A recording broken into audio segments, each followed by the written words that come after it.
Well, hello there. Welcome to Scattered Sagas, and welcome to our little campaign. Thank you so much for being here, and also thank you to the wonderful, wonderful players that are going to join. Say hello, players.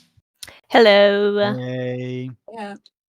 Hello, Um, players. Yes, so welcome. We hope you enjoy your stay. We are just a little bit of a kind of house cleaning, I guess. This is our very first stream, so there's going to be a lot of things that might just not work quite as well. Bear with. We'll learn, which is always fun. And we are just an explanation of what we're doing. We're going to be running Curse of Strahd. We're going to play through hopefully the entirety of Curse of Strahd with hopefully the same characters all the way through. And to start with, we're going to go through the very beloved, I guess, module that is the Death House, which leads our characters from levels 1 to 3. So, as you might all know, Curse of Strahd is a very famous campaign, is regarded as being one of the best 5e campaigns. I have run it twice. This is my third time going, and as such, I have done some changes to it because I wanted to adapt a little bit more to the players I had, and also I wanted to just change a little bit for some things that I think could be changed. So yeah, so if you know the campaign and you start listening and you're like, oh, this is not how it's written. Yes, correct. It is not how it's written, but that's also fine. But yes. So I guess we can just go down the line a little bit and you just say hi, who you are, and who you're playing for now. I guess I start. Yeah, go ahead. Hi, I am Stick, pronouncer they, them, and I play Keys, which is a fighter, which is dead inside and outside, just very much as me. All right. We're starting off well. Yep. Yeah, I'm Odrella, and I will be playing Rika, who is very impulsive and a bit of a troublemaker. So yeah, that's who I will be for this campaign. All right, and my name is Afonso. I'm going to be playing Vrana, a wizard that kind of doesn't really know he's a wizard, and he just ended up there. Kind of ish. Great. And I am Simão, and I will be the DM and every single NPC. So this should be a lot of fun. Great. Well, I am ready, I think.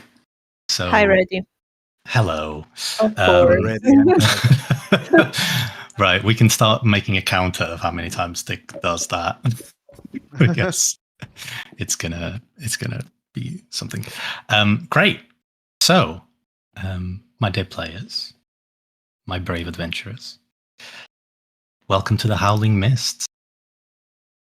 We begin with rain, the soft sound of trickling water hitting the ground, raising the temperature around you, bringing out the smell of earth, the smell of iron. It is not water that graces the ground. It's not rain that falls from the skies. It's something heavier, darker. It's blood. A creature drops to their knees. A massive silver-scaled dragonborn cladded in armor is holding onto their neck. A moment later, their hands drop, revealing a hole where their throat should be. Blood running like a river down their chest. Their body slumps down, revealing 3 other bodies on the ground, dead. Except for one.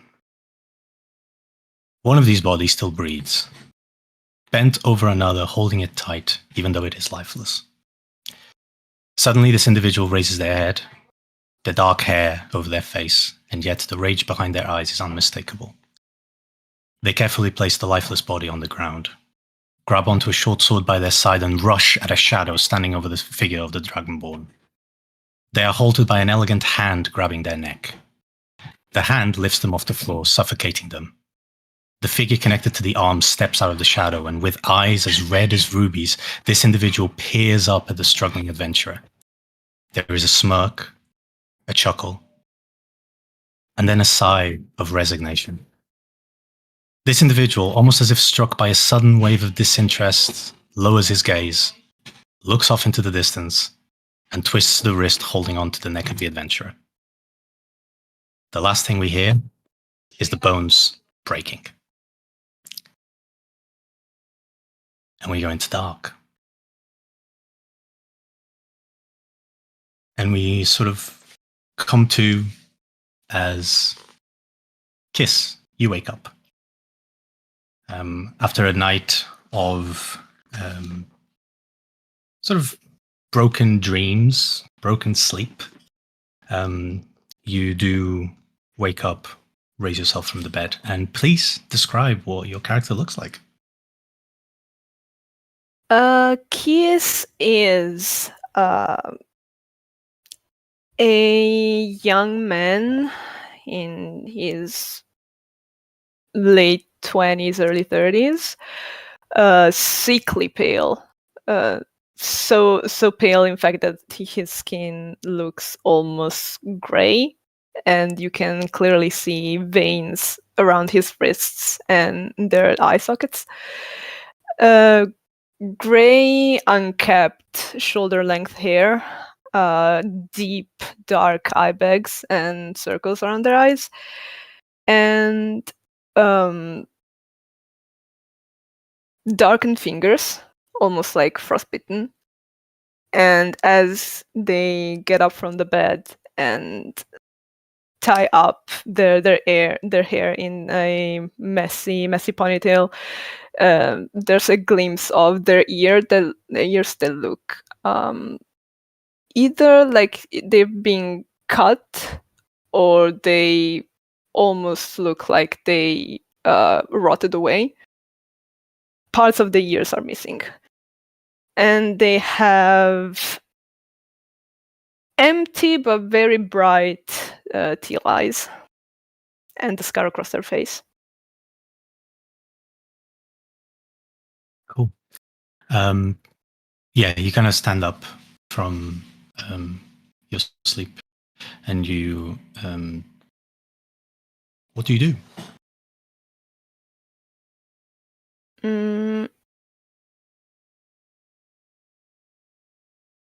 I suppose Kies is gonna like get a quick look out of the window of the room, because they remember kind of a feeling like they feel like they've been watched for some reason. So they just go and give a quick glance outside, and if there's nothing, they just quickly get dressed and step downstairs. It is a bright, sunny morning.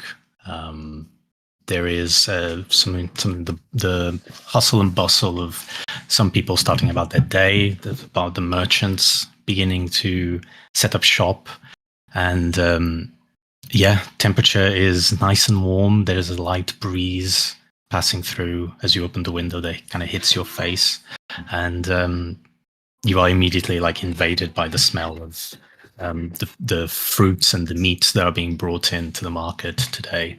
And so it's just a nice day. They almost instinctively crack their neck and just step outside and go outside of the room and go downstairs for some kind of breakfast, I guess, even though they're not really hungry. You get dressed and you head downstairs, and you are served with just a big breakfast, kind of meats and tea or coffee, depending on your preference.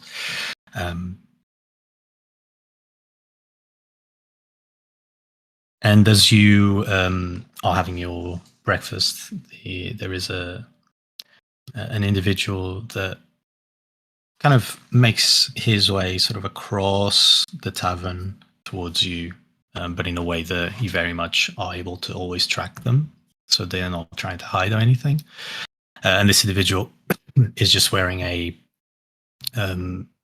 just wearing kind of like adventuring leathers that you sort of would recognize as someone that is part of like an entourage, and then just kind of lean over to you. They're kind of covered up, but you can see that they are tiefling, so they've got kind of like a purple-ish skin, set of horns that runs from their forehead down to their jaw, in like a circular motion. And they kind of lean towards you and say, good morning. I hope that you slept well.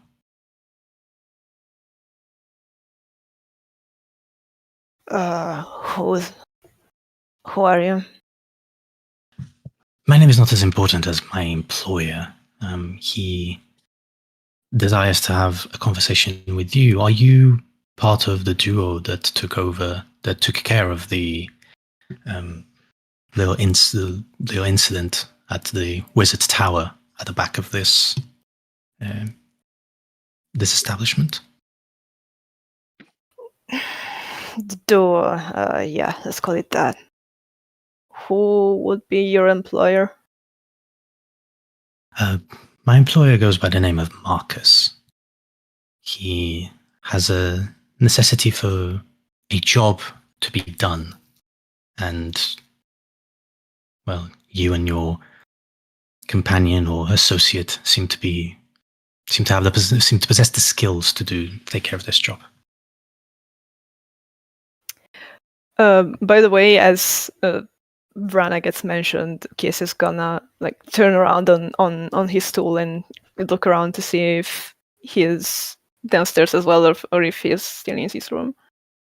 Vrana, are you downstairs or are you still asleep? No. It's correct. I thought not. Yeah, you hear very clearly. No. No. 5 more minutes. No.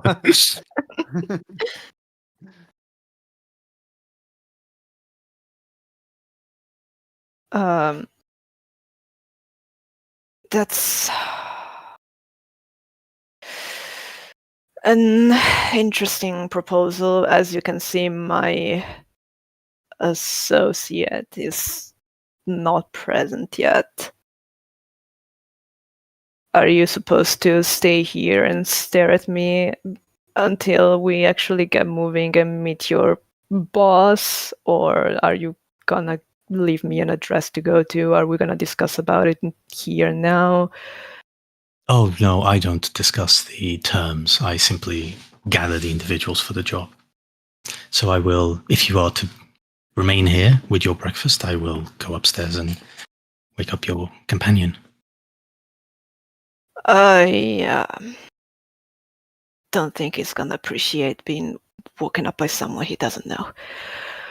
Guard my breakfast. If anything is missing, well, you don't want that.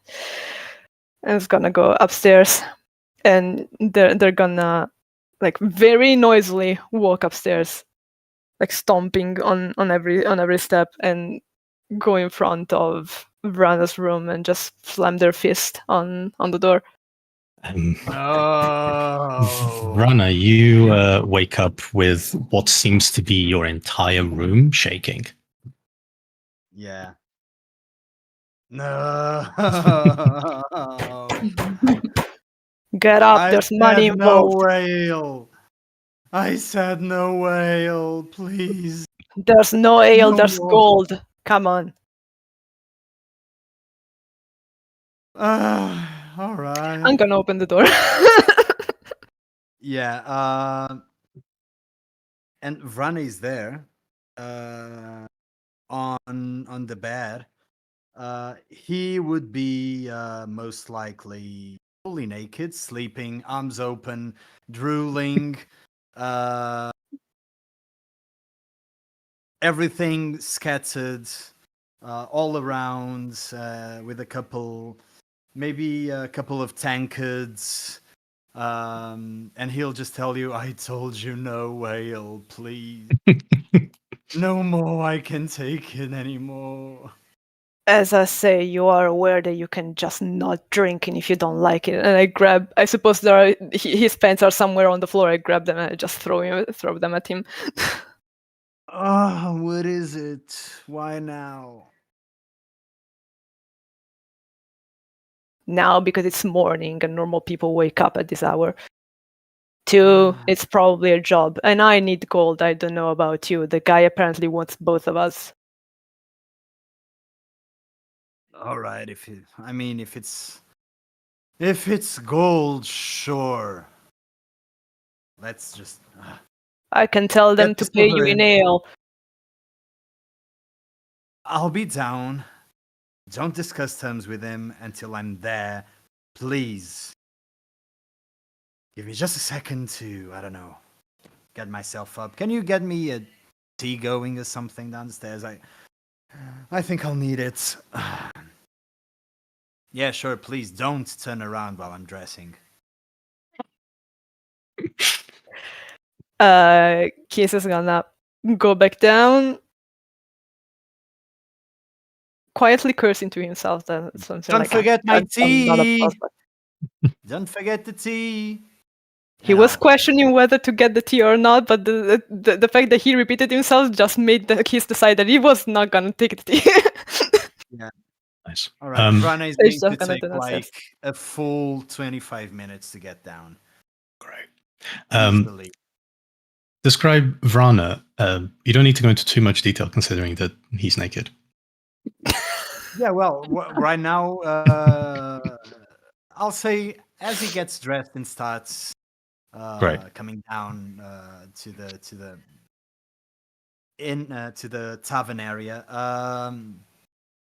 Vrana is it's like he's like 180 centimeters tall, like around 6 feet, 5'11". 20-year-old looking with long, thin hair, deep black hair with golden, like platinum gold locks.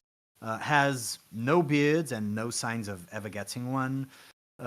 He wears black, basically all black, with a loose button-up shirt, suit pants, leather boots, basically orchestra black. And on top of that, he has a very flowy white trench coat with that is almost transparent, and it's also not quite white. It's a little bit slightly silky platinum, golden as well. He has a lot of jewelry all around, mostly knickknacks, nothing too expensive or expensive looking. Just shinies all around, and a large brooch on his chest of a crow on his coat. He's carrying around also like 2 bags or 2 straps. One of them is like a messenger bag, and the other one is a large tome bound with a leather strap. And as he's coming down, you can see that he is rubbing a little bit his white coat, just cursing to himself, saying like, "Yeah, blood never comes off at first time," and just rubbing it with while casting prestidigitation, trying to get the blood out of his white trench coat. Nice. Eventually, 25 minutes go by, and Vrana sort of comes down. You see that the individual, Kiss, you see that the individual staying with you is just constantly looking up the stairs just to see if, like, why Vrana's taking so long. But eventually, Vrana comes down, and Vrana, you clearly see Kiss and a strangely hooded tiefling individual standing by them. Oh, hey, my guys. Did you get my tea going or something?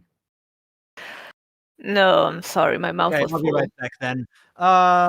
Goldilocks, what is your name? Can I get a tea, please? Oh, you see like the gnome popping from like underneath the counter, jumps up and says, "Oh yes, a mighty tea shall be coming your way." Yeah, thank you. Great sale last night, Mr. Goldie Glow candle thing. Yeah, thank you for that. Now, Kiss, who's your friend? Well, I'll let them introduce themselves. I would also like to know. All right. You may call me whatever you like. There is no name that really is associated. I simply perform a job. All right, whatever you like. My name is Vrana Liumbra. Pleasure to meet you from Crow. Do you have any business with us? With Crow, maybe? Do you need a parcel delivered? What's your deal? My associate has business with you. If you are quite finished here, we would like to carry on. Oh, sure. Does he need the services of the Courier Ravens of the West?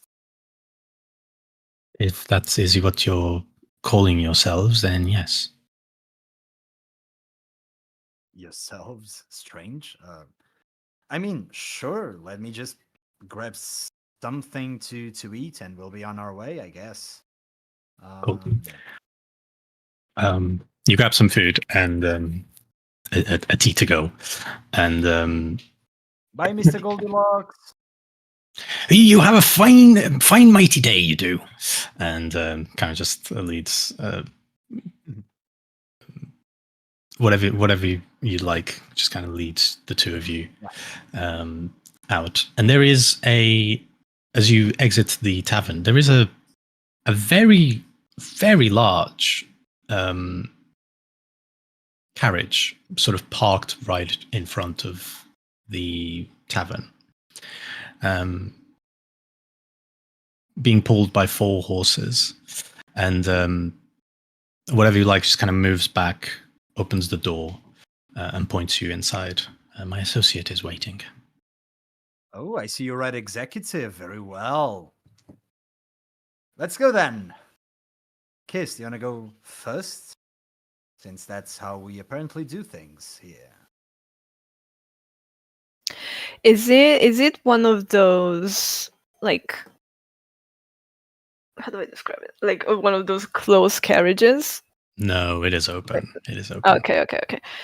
I mean, it's closed, but it's got windows. Basically, is what I mean. It's not completely enclosed. And the Yeah, windows no, are like I was. If it was one of those that are like the fucking not Victorian ones, I guess, but like the It's a carriage. yeah. Okay. It's a little bit more like a Victorian one, yes, but Okay. it's quite long. It's like as if like 2 or 3 of them were put like. Oh my back god, to it's a limousine. It's essentially a limousine. Yes, is what I'm saying. Oh my god. Me like it. You know what? I think Keys is actually gonna say. You know how Victorian carriages had the little step stool on the back where the luggage boy would just hang out? Mhm. Keys is just gonna stay there and not go inside. Just grab on. All right, you do you. Me and whatever you like can, I don't know, maybe talk business, chats along the way. Do you play chess, for example? Oh, I drive. The business will happen inside. Inside the carriage. Mhm. Oh, Fine. Then Kiss is Alright. gonna step down and get inside the carriage. I thought it was just a means of transportation to go to the place. you drive a hard bargain, whatever you like. I mean, I'm going in then. and I'll open the door and go in. Yes, do you go in as well? Yes. Great. As you walk into a quite a warm carriage, and you see that there are spread across it. There are several sort of flames that are floating in the air of different colors, and kind of like they change every so often. So it kind of gives like a sort of an ambience to it. The interior is completely. The seats are like all around, apart from the side where you come in, and they are like leather, but like good quality leather. They are very nice seats. The curtains are, you think at a quick like check, they just seem to be made of velvet or silk, something just like really rich. And sitting on the opposite side of where you walked in is this a very large half orc with kind of like a big beard that is salt and pepper colored, hair kind of swept back, probably like as wide as two Vranas put together, just sitting and wearing what could be like with like a sort of like a tunic, but a very regal one, very expensive Vrana. You immediately clock that. And they kind of have this green going on sort of gray skin to them. They're clearly, advanced in age for a half orc. But there is another individual in this carriage. And Rika, would you like to describe your character? So the person you see is a drow, first of all, with black hair that has clearly been dyed white at the points. It's messily done, so you can tell that she's either done it herself or someone else has done it for her. She's wearing a bit of a cloak, a short one that comes up to her hips that she can pull around herself, and a pretty low top with gauze on the top of it, held together by leather, and an arm guard meant for the bow, and that is just about it, really. She doesn't really wear any jewelry. She's unadorned otherwise, and she's in very comfortable loose pants, like the harem pants we see these days, and very bright yellowy orange eyes. Nice. And you see the two of you see that Rika is sat sort of a distance away from this half orc, and yeah, Rika, you see these two individuals come in, and you have been sort of warned by this individual that they were just going to pick up some people to help on a job they've also been offered, or have been called upon. You don't actually know what the job is yet. But as the two of you walk in, this individual kind of grabs a large tankard with a drink inside. You don't know what it is. And kind of turns to you and says, "Oh, welcome to my proposal. Thank you for accepting it. I am sure you've been given a name for me, but that is not the name that I go by. I merely is a name used for protection when I am offering jobs. My name is Otiv. It's nice to meet you." Otiv, hello. Hope you're doing well in this fine morning. My name is Vrana Liumbra. Pleasure to meet you from Courier Ravens of the West. I heard you have business for us. Is there any, sorts of parcels you need delivered, an enterprise? You probably have a very large company by the looks of you, if you know what I mean. Hey, pleasure. My name is Vrana, and extend my hand also to Rika. Like one cross-arm situation. So I'm just extending both of my hands to both of them. Rika kind of looks at it for a little bit, lets you wait before she puts her hand in yours, and then squeezes a little too tight while she looks you up and down, and she goes, "Yeah, that's a lot of jewelry. That does not seem efficient." Oh, these? No, no, not. These are merely knickknacks. I don't know. I've been collecting them all my life. That's part of it. Are you like an assistant boss kind of deal? What's going on? Maybe I don't know. Maybe Otif. How how are we feeling? Do you want to talk right here? Go somewhere else? Grow is always We happy for new customers. we will talk here. I like to do my business on the road, always moving. No one can track you. Yes, that's great move. Yes. Well, my colleague over here is Kiss. Kiss, please say something to the kind gentleman in front of us and the lady. Kiss was Question mark. Okay. um, Kiss was just like standing with his feet a little bit spread apart to just keep balance on the moving cart, like arms crossed in front, and just nods in acknowledgement to both Rika and the dude, the Alfork. Mhm. Just goes, "Pleasure doing business with you." Well, the pleasure is hopefully all mine. He kind of like puts knocks two fingers behind him, and suddenly you feel that the carriage starts moving.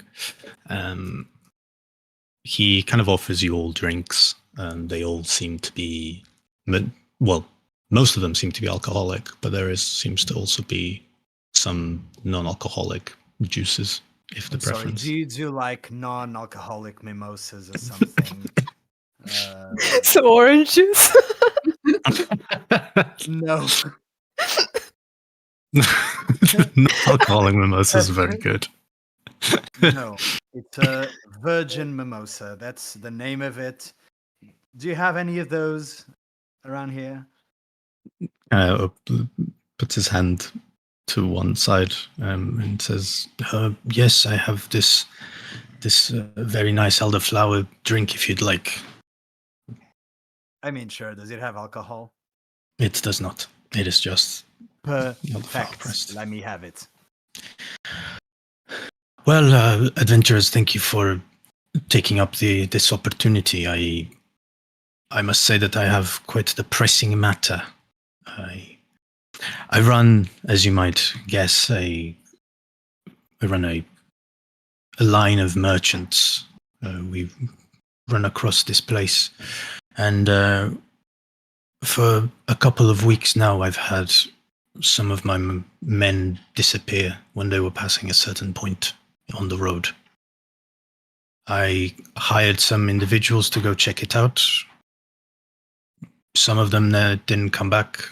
I hired more individuals to go check it out, and they said that all that they saw was a house placed in the middle of the road when there is no mapping, there is no registers for this building.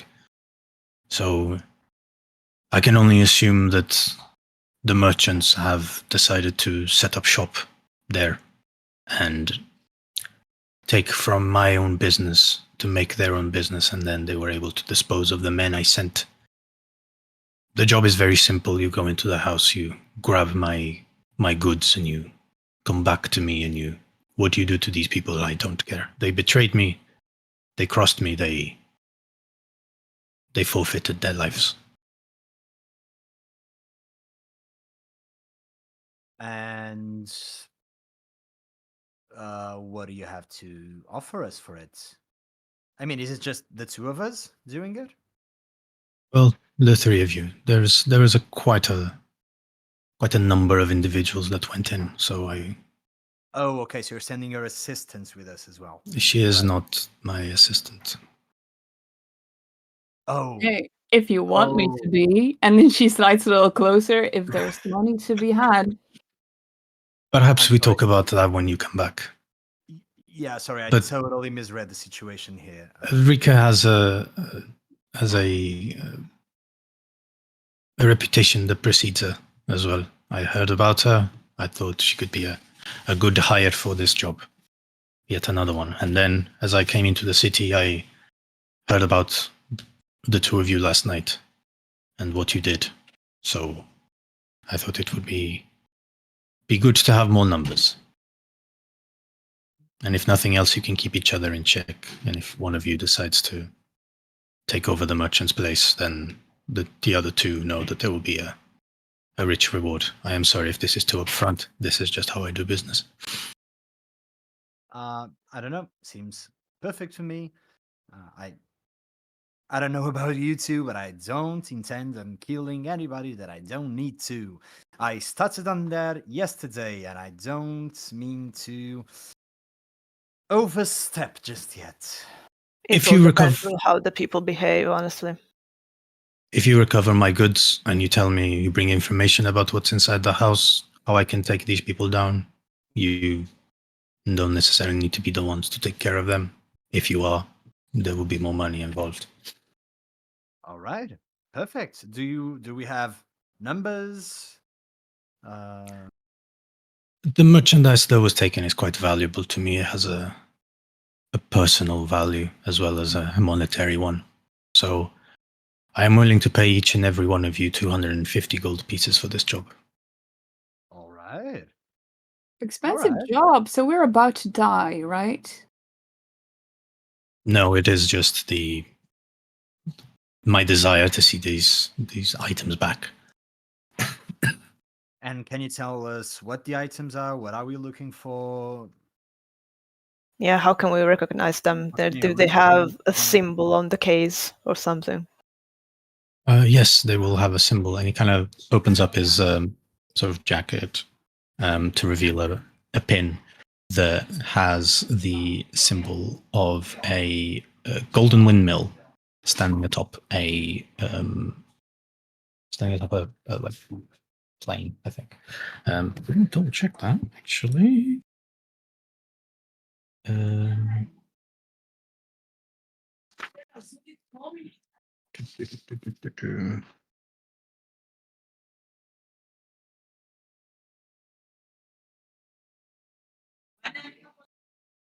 All right. Yep, a golden windmill. A golden windmill. Correct. Okay. Do I recognize that symbol from anywhere? Roll me a history check. First roll. First roll. First roll. Let me see. History, you say? Mm-hmm. Why would I?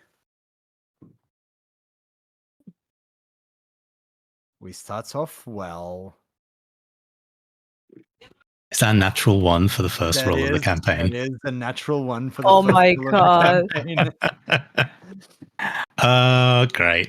It can only go uphill from here. It can only get better. Things can only get better. Vrana, you absolutely know about this symbol. Yeah. This is a windmill. Oh my god. I knew that I recognized you. I absolutely knew that I recognized you. We have been doing business for quite a long time, haven't we? We deliver your bread. We have been for centuries now at this point. So, are we recovering bread? Is that what we're doing here? Latif kind of looks at you and goes, I have never heard of you until last night. I don't know. Yes, obviously you wouldn't hear about me. I'm just a PR, but I mean, Crow. We have been delivering your bread and your flour all over. Oh yes, Crow. Crow is quite a yes. Now that you mentioned this, is quite a this is bringing something back. Yes, you have been associated with us for quite a long time, actually. Yes, I didn't realize that you were part of the esteemed Crow. Yeah, I'm the PR of the great Courier Ravens of the West. I will make sure to send a good letter, a good word. Yes, and if you need anything else here, please have my card, and I'll deliver him one of my many cards. What's the other two's passive insight? Mine is 14. 10. 10. Kiss, this man will in no way, shape, or form write a letter of recommendation for Vrana. Does he actually have any idea what Rana is talking about, or is he just playing along like you do with the kid that's just... Oh, he is sitting on 100% playing along. Okay. Kids is gonna take a slight step away from Vrana. Like, I don't know, this guy is just gonna distance himself a little bit. Nice. Yes, and I'll take my time explaining to him all of our new services. And I don't know if you know, but I'm over here in Barovia because we have a new parcel system where we can just do order on demand. So You're not in Barovia. You know, I'm not. I'm over here somewhere in this specific carriage because we. Sorry, I just read somewhere in Barovia, and I went, yeah. yeah. That's fair. So That's I fair. am over here in this undesignated place because we are offering a new. It's fine. We'll fix it. We'll fix it in post. We'll do an ADR on it. Yeah, Great. and I'll keep on for like 15 minutes if he lets me. I think Kiss is gonna interrupt after like 3 minutes. And it's gonna, this is all very, very interesting. You know what's more interesting? Rewards. No, Kiss, but really, we use recycled cotton now for our packages, and it's amazing because we The can only use... package I'm interested in, Brana, is the one delivering me the gold that this guy is gonna give us once the job is done. You know what, Rana? I'm very much with Kiss right now. I don't know you, but you're very chatty. He does chat a lot. Yeah, my condolences. Otif kind of turns to you guys and says, "Yes, well, that sounds incredibly fascinating, Varana. But the job, the barrels specifically that I am looking for are they are magically sealed, so they are impossible to open unless for the people that are designated on this spell, and so they shouldn't really be open. You shouldn't really need to know the contents. As long as you grab the barrels, you bring them to me. We are fair and square. Sounds very, very well.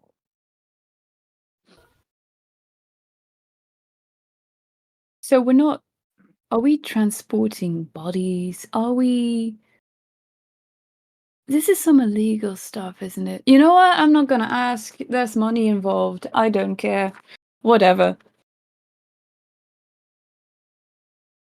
Would it bother you if you were carrying bodies? Alive or dead? Alive? Interesting. Depends in what shape they are. Do you want them whole? Do we have to not shake the boxes? You can shake the boxes, maybe not too strongly, but they should resist whatever's inside. Resist. Okay, interesting phrasing there. I guess I'm in. So long as you open them by yourself, because I don't want to know what lives that long in boxes alive. But right, sure. Great. And so the journey sort of, unless Kiss has anything else they'd like to mention. No, I don't. Like we talked about pay. We more or less talk about what we needed to retrieve. We got permission to kill. I think Kiss is good. Nice. The journey kind of carries on, and everyone roll me a perception check.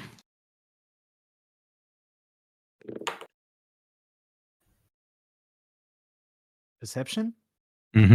That's a dirty 20. Dirty Nice. 20 for me as well. Nice. Hold on, it's been a while. It's all right. It's all good. Been a while.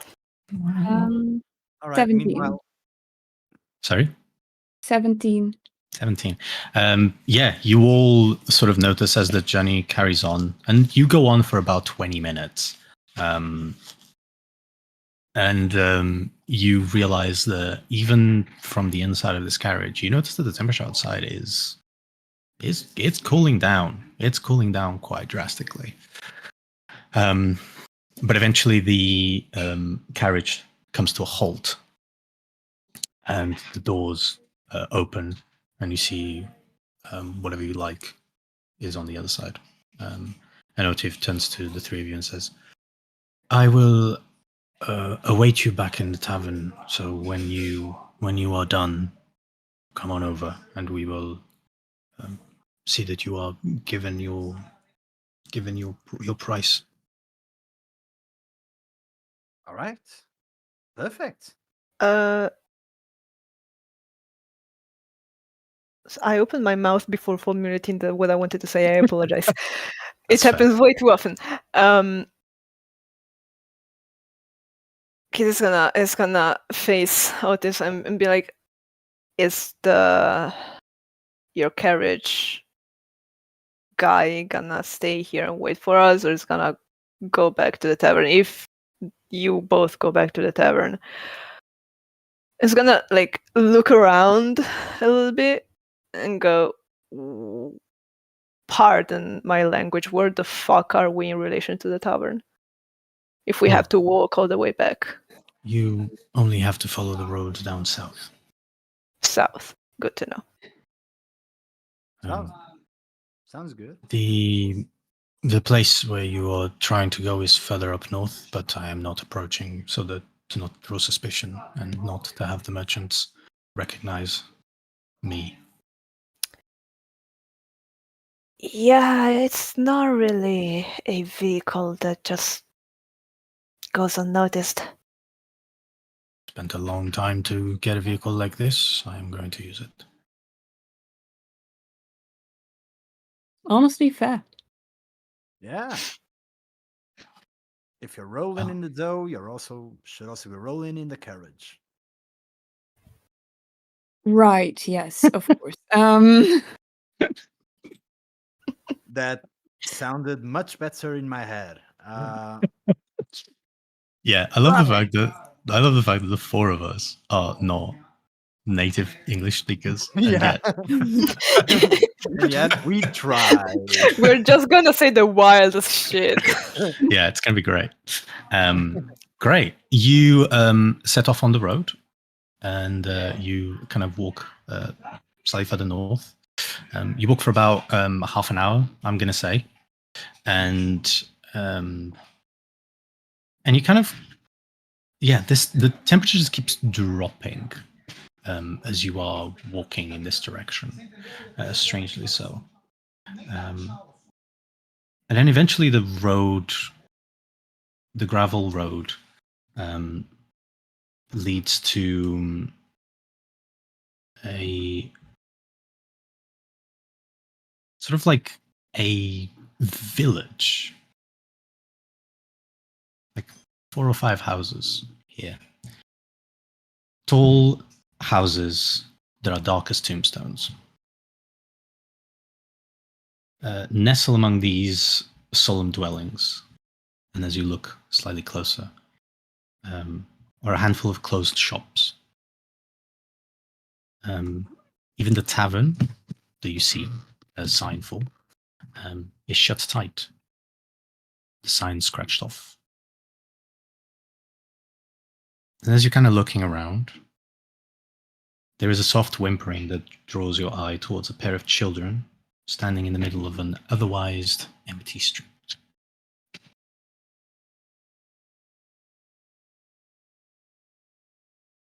What would you like to do? Rika is kind of rubbing her arms and then edging away a little bit and bumping into the others. So, who's gonna talk to the creepy kids? We're gonna avoid the creepy kids, right? You think the creepy kids ate the bread given by Mr. O'Teef, and that's why they are like this? I seriously doubt we're here to retrieve bread, and second of all, fuck kids.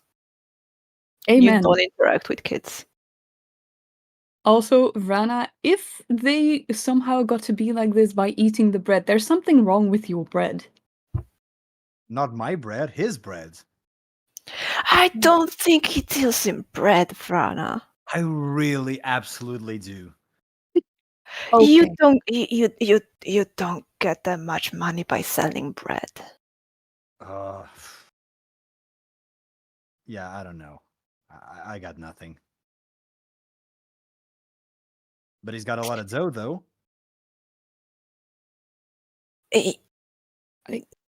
Tough audience. All right. Hey, kids. Don't interact with the kids.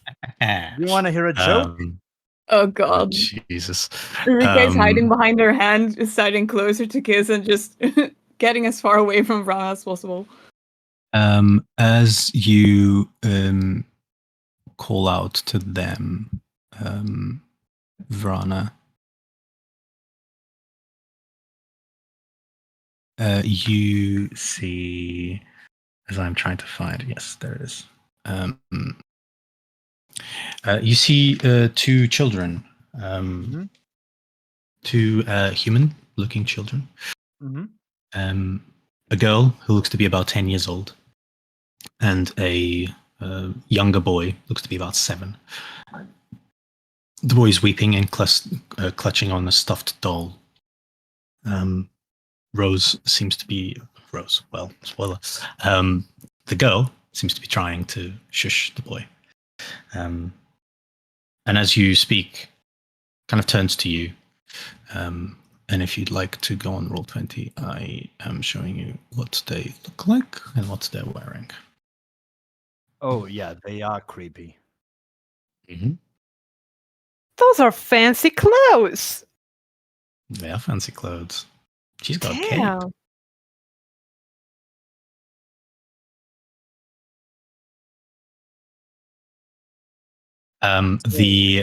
The girl kind of manages to finally shush the boy and then turns towards you, Vrana, and says, "Oh,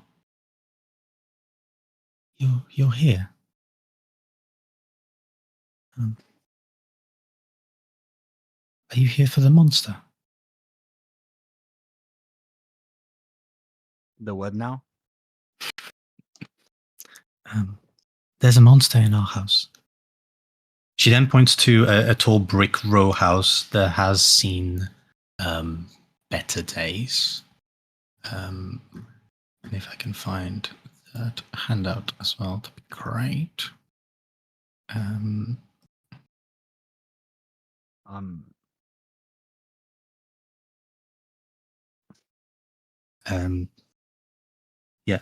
Its windows are dark.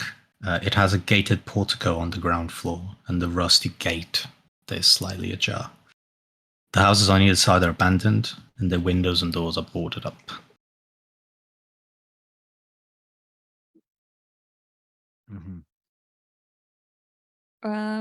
Rika comes a little closer to the kids, interest piqued after hearing monster. And she goes, "So a monster in the house that looks not lived in. Interesting behavior. What kind of monster are we talking?" I don't know. We've only heard the terrible howls that come from underneath. Underneath? Yeah. They just echo all across. Echo. Comes from underneath our room. Not to sound like a dumbass, have you checked the room below yours? Yes. But it's not there. Our parents trapped the monster in the basement. So are your parents inside? Yes, I believe so. So is our young brother. Still inside. Walter is his name. And what are your names? I am Rose. And this is Thorn. Creative.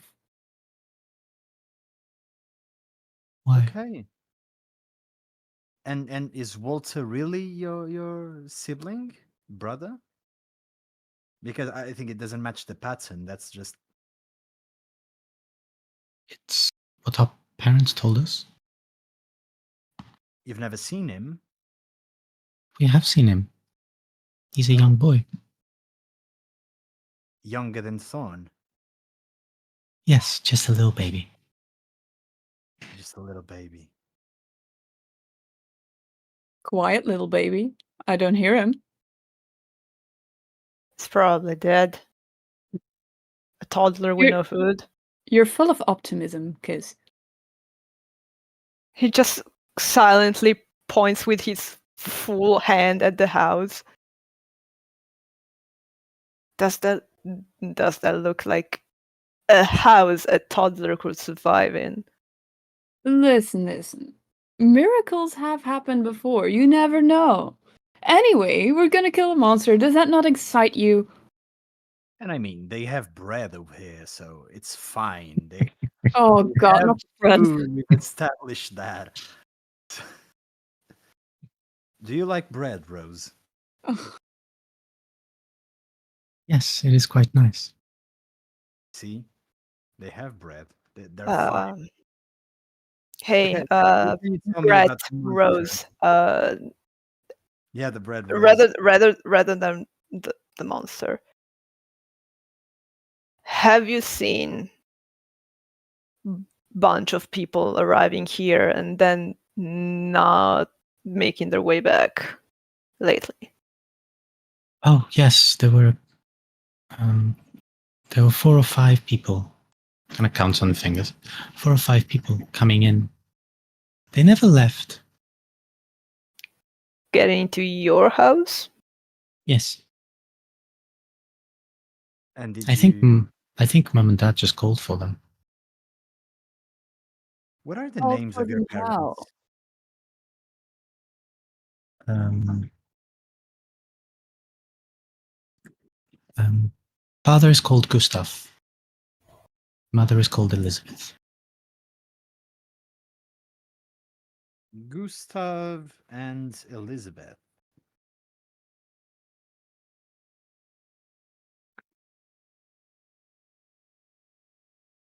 Very old-timey names, may I say. Are they? Sure seem like. I think they're quite pretty names. Didn't say they weren't pretty. Yeah, they are pretty names. Then tell me, Rose, how do we get in? Well, through the door. Kind of points towards the door that is outside of the portico, or just like through the portico. Is there anything else you'd like us to know?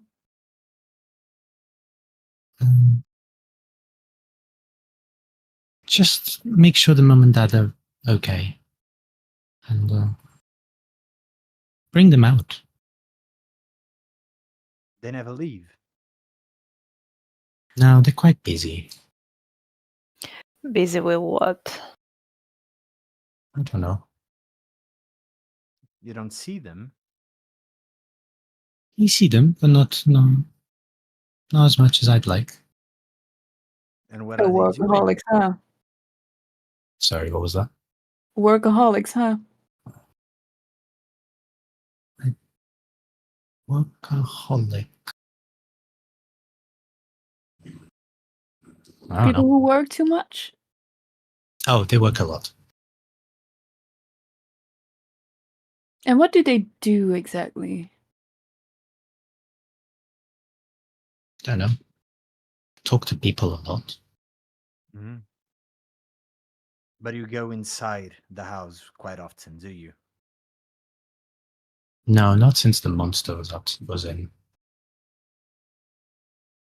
It's Have you scary. ever seen any like barrels or crates inside the house with like a golden windmill on them?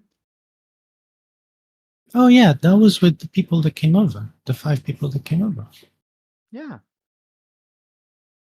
They went into the house. Okay. And do you see where they put them?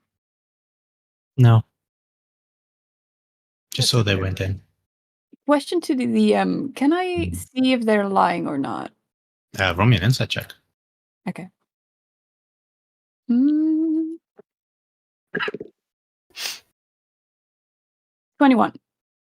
21. As far as I can tell, they are saying the truth. Okay. Everything has been very truthful. I wanna try something, if I may. Okay.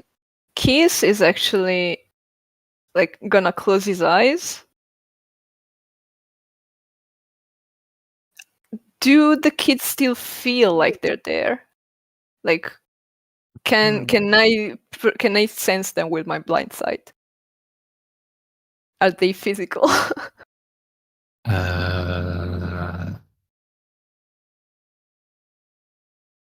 Yeah, you can.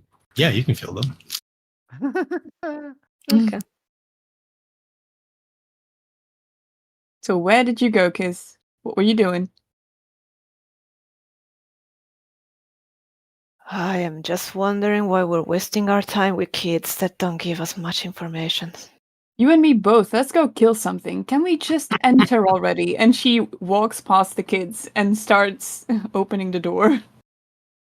Yeah, just Okay. one last thing.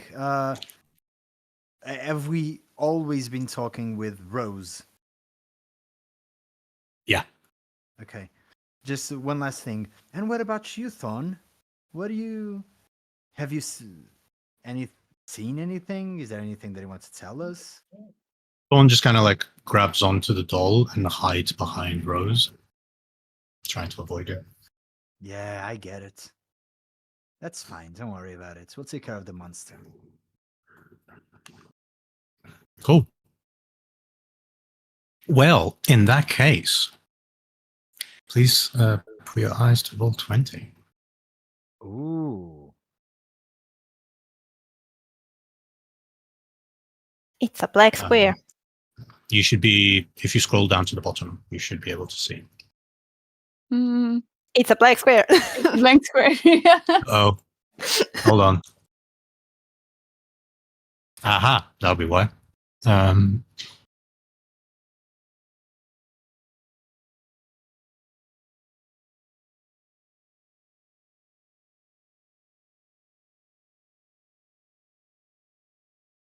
Aha. Okay. Uh-huh. There we go. There we go. Cool. So. You are in front of a wrought iron gate with hinges on one side and a lock on the other that fills this archway of a stone portico. The gate is unlocked, and the rusty hinges kind of shriek as you open the gate. There are oil lamps that hang from the portico's ceiling by chains, flanking a set of oaken doors. And as you sort of enter here, I may need to just kind of move all 3 of you, but you'll be able to see kind of. You see that hanging on the south wall, so the entire map is kind of flipped in a weird way. North is to the left, so just keep that in mind. So on the south wall, you see a shield emblazoned with a coat of arms. The coat of arms is stylized golden windmill on a red field. And is flanked by framed portraits of stony-faced aristocrats. Mm-hmm.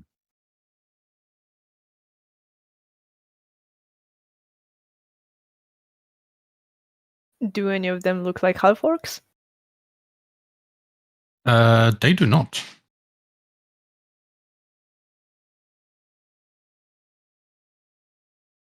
Okay.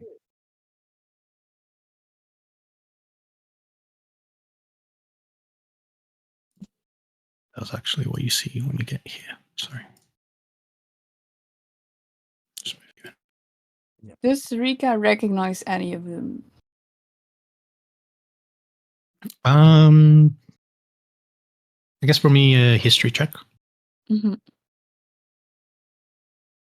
Mm. That's a 4. I'm struggling with Roll20 on the stream. Unfortunately, no, you don't recognize any of them.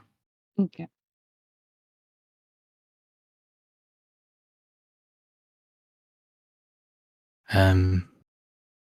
Yeah, and you have a door to your in front of you to the east.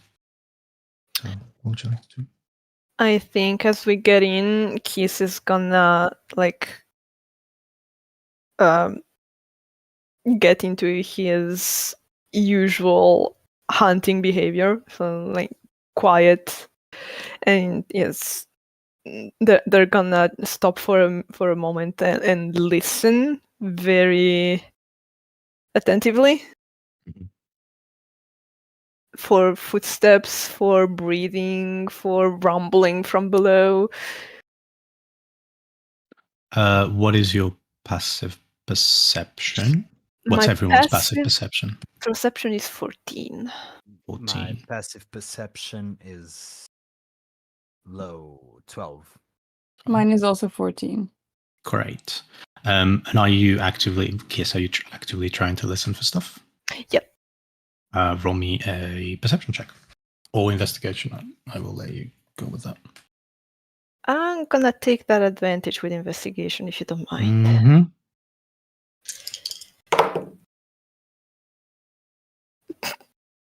One is a natural one with the fuck on my dice. My dice says fuck on the natural one. Nice. The other one is a 14. So doesn't really change much. Great. It's quite quiet. You do notice that the paintings and the shield are quite clean. Everything is very well tended to in this small hall, and yeah.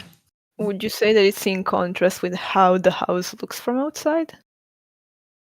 Because it looks abandoned from outside, you said. It is in contrast with the other buildings for certain. Okay.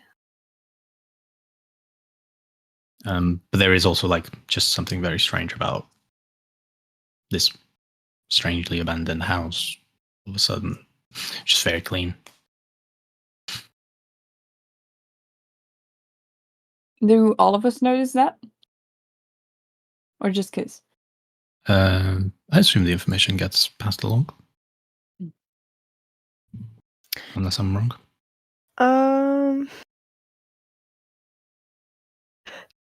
Not really, I think. Kiss is just gonna make a mental note of it, but Great. he's just gonna assume that the others are able to see that the inside of the house is weirdly clean. Mm-hmm. Great. All right. What now? Well, you're the chatty one. Do you want to go first? Oh, I don't think we're chatting. I don't know. They said monster, so They also said parents. You're quite good at chatting with children, so perhaps you're good at that too. yeah. I mean, good point. I can just go then. Kiss is gonna grab the back of your coat and to stop you from walking any further, and goes, "Let's maybe send ahead someone that is not gonna die with one hit until we meet said parents, if we meet them." Because I'm starting to get the suspicion that maybe the parents are involved with the monsters. Maybe they are the monsters. Says the guy that almost died yesterday. You would have died even sooner than I did. I don't know. I still have your blood on my jacket. I've been trying to get it out and I can't. So I don't know. You do you. It's fine. It's the same to me. I don't care. Okay. And Rika looks a little uncomfortable. So how long have you guys been married? I had the misfortune of meeting him literally yesterday. Yeah, and Damn. I saved his life. Thank you very much. Didn't ask for it. Thank you, I guess. Also, I've been giving you information about OTIF for like a while now, and you don't seem to listen. Who just happens to be our employer, but Vrana, he didn't have the slightest idea what you were talking about. Are you aware of that, right? yes, he did. He's our customer. He really was not. He was playing along with the drunk. Rika puts a hand on Vrana's shoulder and she just smiles at him a little condescendingly. You'll learn. It's okay. I'll learn. Yeah, sure. I mean, okay, let's go then. I don't know. You want to go in front? Go in front. That's fine. I have more health potions if you need them. Kiss is actually gonna turn towards Rika and like his eyes fall on the bow brace on her arm and goes like,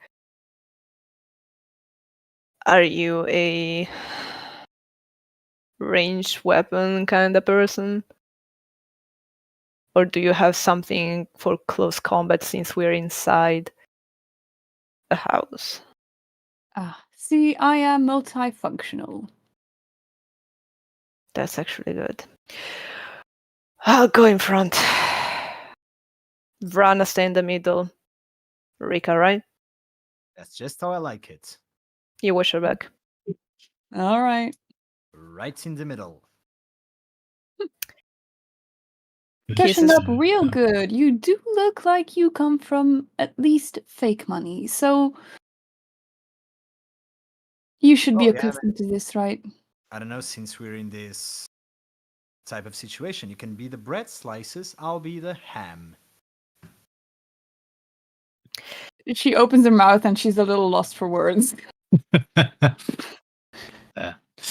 Okay. Now, if we could stay quiet as we're trying to get inside the house with potentially monsters. Yeah, we've been talking for like 5 minutes in the foyer. Yeah. Of a house that apparently has a monster. Oh, don't worry. I've been taking notes of that. If anything goes awry, we're gonna use Vanra as bait. Let's go. Okay, yeah, you open the door, which I think you can do. Yeah. And you walk in. There is a wide hall that runs the width of the house, with a black marble staircase at one end and a sweeping red marble staircase on the other. With a black marble fireplace on one end, what it reads, and a sweeping red marble staircase at the other end. Mounted on the wall above the fireplace is a long sword with a windmill cameo worked into the hilt. The wood-paneled walls are ornately sculpted with images of vines, flowers, nymphs, and satyrs. At least this is what Vrana sees. Okay. Kiss and Rika, you see that the paneling has serpents and skulls inconspicuously woven into the wall designs. So where it looks like a satyr is dancing, you look in a little bit closer, and actually the satyr is jumping away from a snake. And where it looks like a nymph is playing with flower petals, it's actually throwing skulls around. Rika looks up at it a little, and she looks at the other two, and she goes, "Well, that's gnarly." You also see that this decorative paneling follows the staircase as it circles upward to the second floor. Everything in this room is pristinely clean. There is no dust. The ceiling is about 10 foot tall in here. Yeah, that is what you see. There is a variety of doors in this place that you can see. From where you're standing, you see 5 doors plus the staircase. All the lights are out, but all of you have dark vision. So,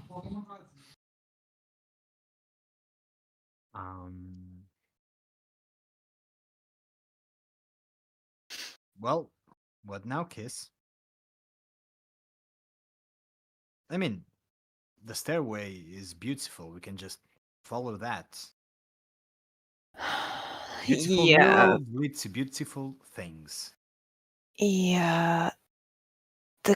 If we have to believe the kids that said that whatever the monster is comes from below, though. So I don't think we should.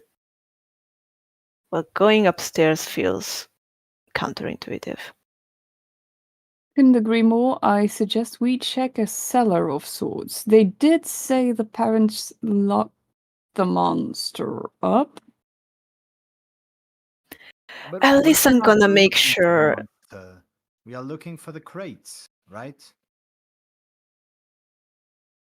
Well, yes. Do you Eliminate want- the threat first, and then get whatever we're here to get. If we look for the crate and then we get jumped by whatever we didn't kill in the beginning, that's gonna be a problem. Yes. Yeah. Also, do you want to fight while holding a crate? Yeah, that's a good point. Also, I just figured it out. The crates are probably full of mother, though. That's the secret. Yes. Does he have a a mental button to turn it issue? off? No.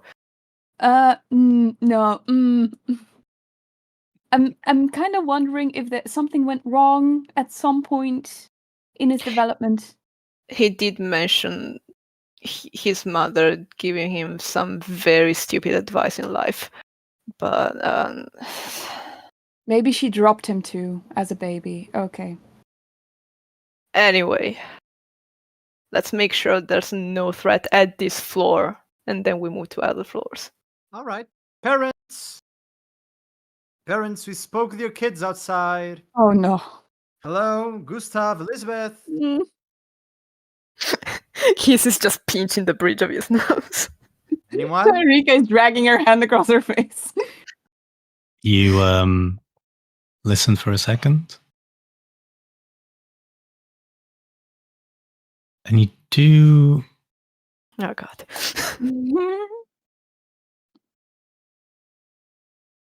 You do hear something. And as you kind of like put out your ear a little bit more, you're like, it's coming from this place. And you start walking towards it. You start walking towards the fireplace. Until you realize that it's just the wind following down the chimney. Huh. Do you think this was the monster? I mean, kids are scared of the craziest things. You hear it? The wind. I do. And then Rika just throws one arm around Vrana and she leans in close and she goes, "Let's, talking is one thing. Let's not yell for the parents in a house where there is a monster and possibly 5 people that we don't want to hear us."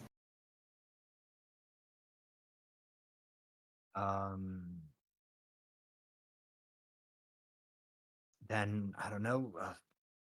Do something. Well, Kiss, let's walk. I'm not really an action person. I don't know what we're supposed to do. Let's set ground rules. Let's set boundaries. You feel like a lawyery kind of person. I'm sure you love rules. You stay quiet and follow orders until there are actually people to speak to.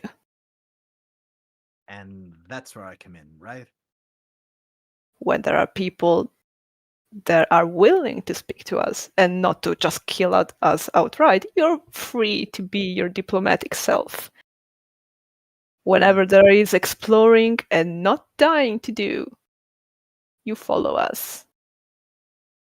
No taking, no talking, Good just boy. adventuring. And oh my god, there are so many doors.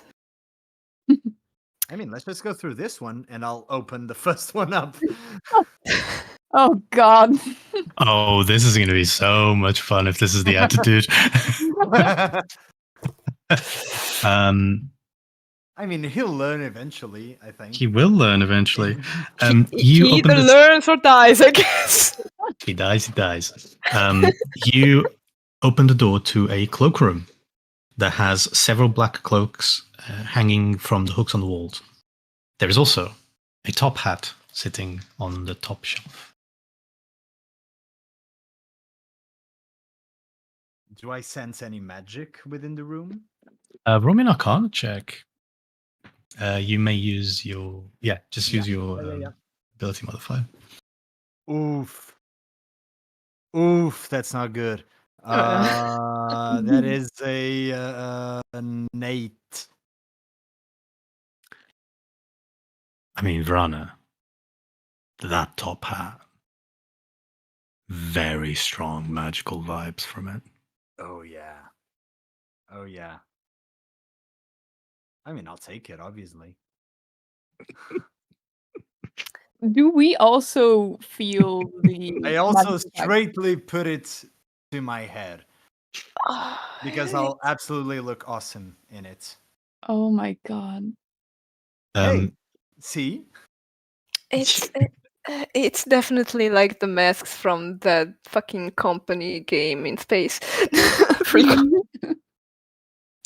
Vrana, you put the top hat on. It is slightly too big for your head, so kind of just like it's resting on your ears.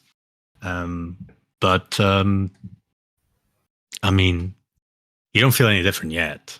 But there, you think there's definitely something about this hat. Do you think it is? Is it one of those collapsible Victorian hats, or is it? I kind of want to make it that it's. You know what? I'm the DM. I can do whatever I want. Yes, it is the collapsible types. Okay, so I won't wear it right now because it is too big, but I'll put it next to the book that I found yesterday. And Excellent.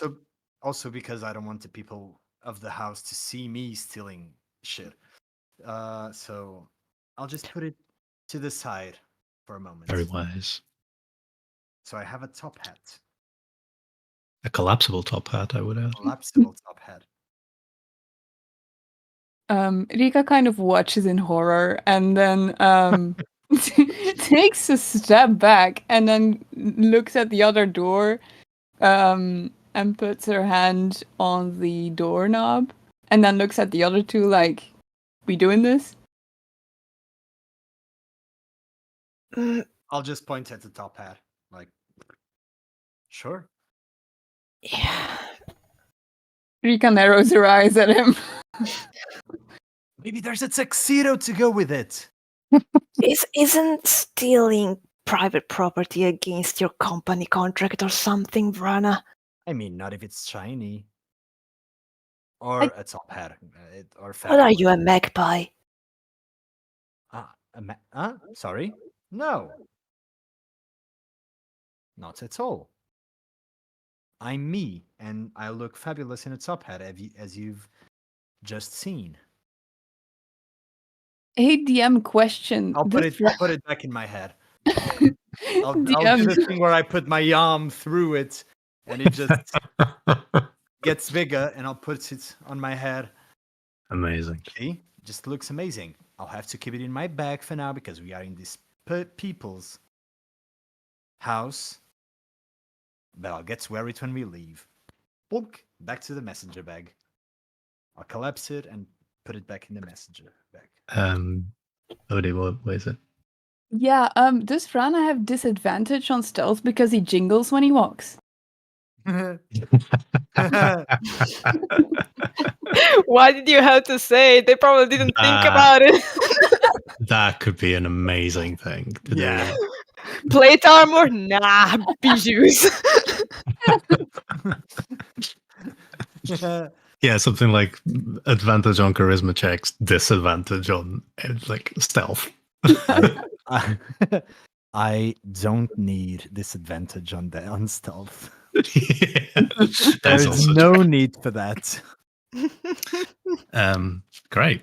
It's built in. What are we doing, gang?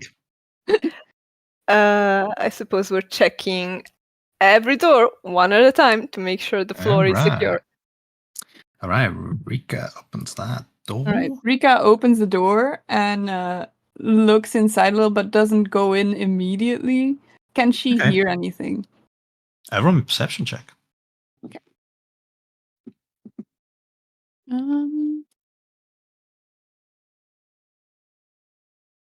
19. 19. No, definitely seems to be empty. You can kind of clock from looking, but also by hearing, that this room is certainly fairly big. Not as big as the hall. The hall seems to just literally run across the whole house. But yeah. So you're on there. You walk into a dining room. The centerpiece of this wood-paneled dining room is a carved mahogany table surrounded by 8 high-backed chairs with sculpted armrests and cushioned seats. There is a crystal chandelier that hangs above the table, which is covered with resplendent silverware and crystalware polished to a dazzling shine. Mounted above the marble fireplace to the north is a mahogany-framed painting of an alpine vale. The wall paneling is carved with elegant images of deer among the trees. This is what Vrana sees. The other two see that there are twisted faces carved into the tree trunks and wolves lurking amid the foliage. There are red silk drapes that cover the windows, and a tapestry depicting hunting dogs and horse-mounted aristocrats chasing after a wolf hangs from the iron rod bolted to the south wall.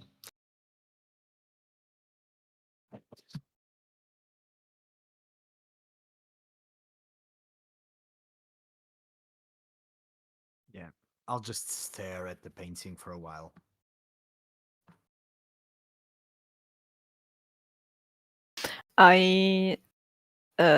Keith does not see this because Keith is gonna stay in front of the entrance, but looking back. Cool. Guarding the back. From a perception check. Although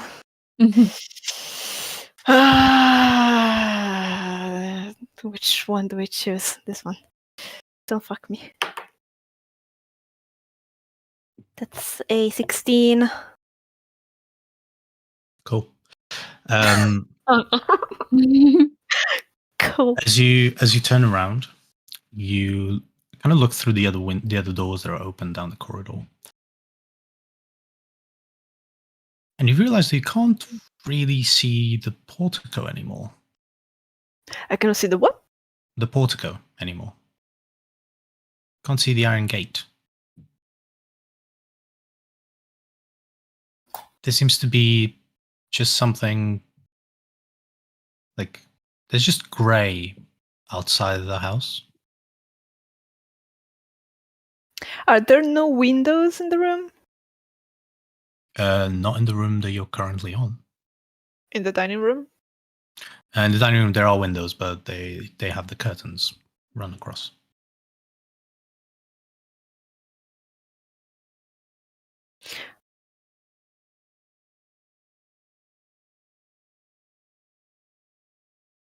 Keith is gonna actually step in the room, not say anything to the other two, just gonna walk around the table and open the curtains in one of the windows and look outside.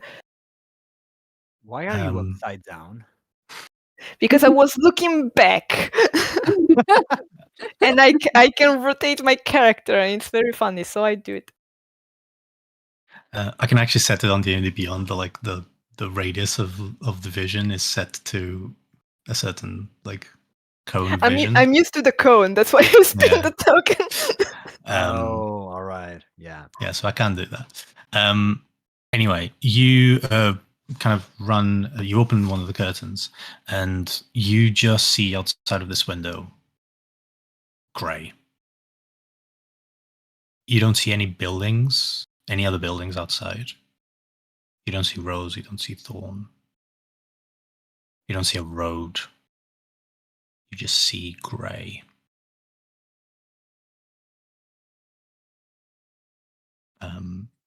It looks like a mist. Fog. It looks like mist, but it is mist? Is it mist? It looks like fog, yes. But when Keith woke up and looked outside, you said it was bright and clear, right? I sure did.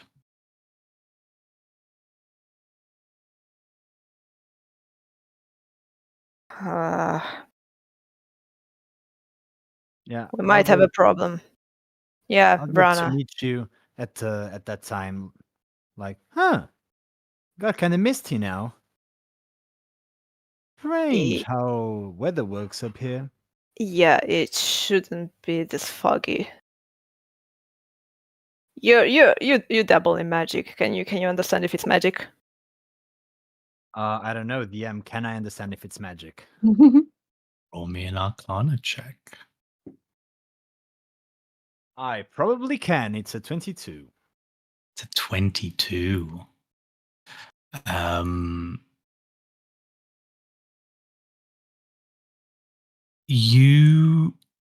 Vrana, you are kind of looking out into the mist and you are trying to focus and understand if this might be magical or not. And you suddenly feel just a very strange connection. It's almost like your way of connecting to magic, connecting to the world around you. You're quite new to this, but you kind of started to develop a pattern of what it feels like to feel like the flows of magic running through you. Mm-hmm. And all of a sudden, you still feel that flow of magic, but it feels somewhat strange, somewhat colder. It's like it's diving underneath your skin and then just passing through, as opposed to embracing you with a warm hug. There is something definitely magic about the place that you're in. There is something that clearly has shifted. You are not proficient enough in the workings of magic to understand what that is. but you certainly catch a feeling of it. And yeah, go ahead. No, go. I was just going to call a break because that feels like a good point Yeah. to take It a. is. Should we take Okay. a 15-minute break? 15's good. Great. We'll come back. Sounds good. See Okay, you all in 15 minutes. See you. be right Bye. back. Be right back. Hello. Welcome back to everyone still here.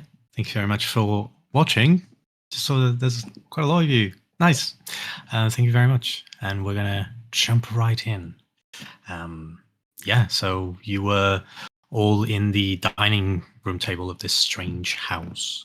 And you looked outside. Kiss looked outside and noticed that there is, in fact, a fog surrounding the house.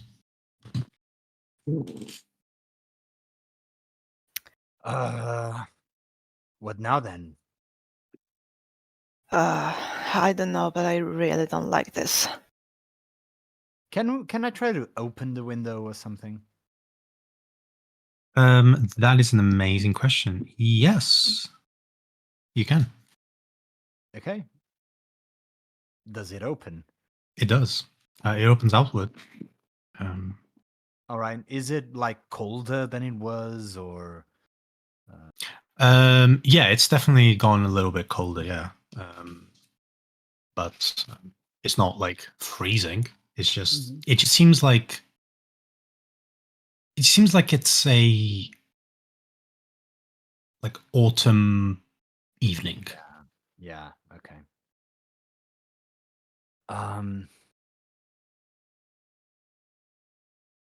I don't know about you, but I don't enjoy this. Yeah, we're not exactly on vacation here, are we? No, but at the same time, I mean, is this supposed to happen?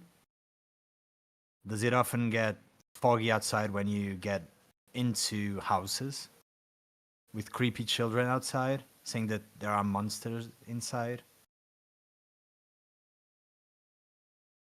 Not generally speaking. But, I suppose weirder things have happened. DM, can I try and grab like a plate or something from the table and just throw it into the mist? Sure. Yeah.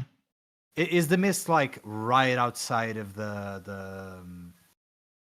like right outside as I open the window, or does it have like a fog of war line kind of ish? It's about a foot away from the house, and as you open the window, it doesn't seem like it's coming through. Okay. Into the room. Okay, and can I try to like throw a plate through the mist to see what happens? Sure. You grab a plate and you throw it, and you just sort of like as soon as it passes about 5 feet away from you, just kind of disappears from the mist. No sound. Roll me a perception check. Can I also roll 1/ give him advantage? Since seeing him throw a plate, I suppose Keith is also gonna listen. Yeah, you can give him advantage. Okay, the first one is cocked, so 16 and advantage. Okay, I'll take that 16. Coming towards a 18. 18. You throw it, and yeah, you do hear it smash on the floor. Okay.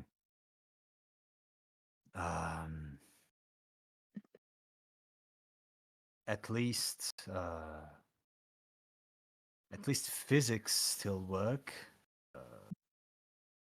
I don't know. I guess it's just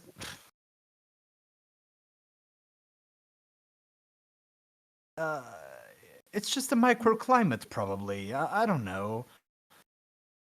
It feels magical, sure, but I mean, everything feels magical in here. Look at the top hat. everything around this house just feels very creepy and magic-y at the same time. So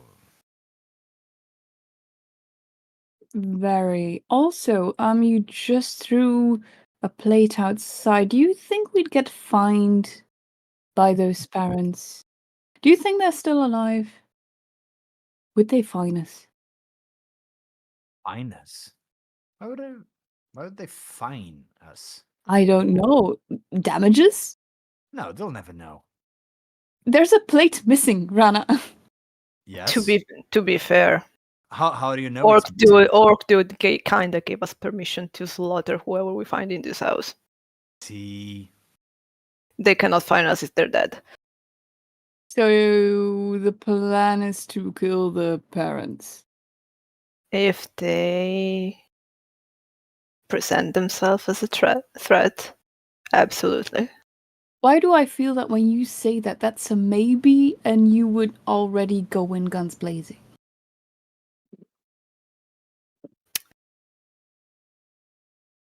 They're not a problem if they're dead.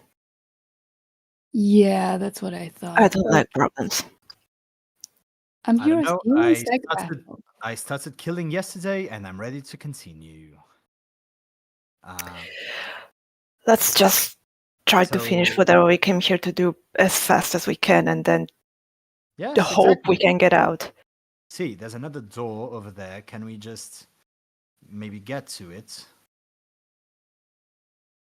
And let's see if there are any more top hats through this one.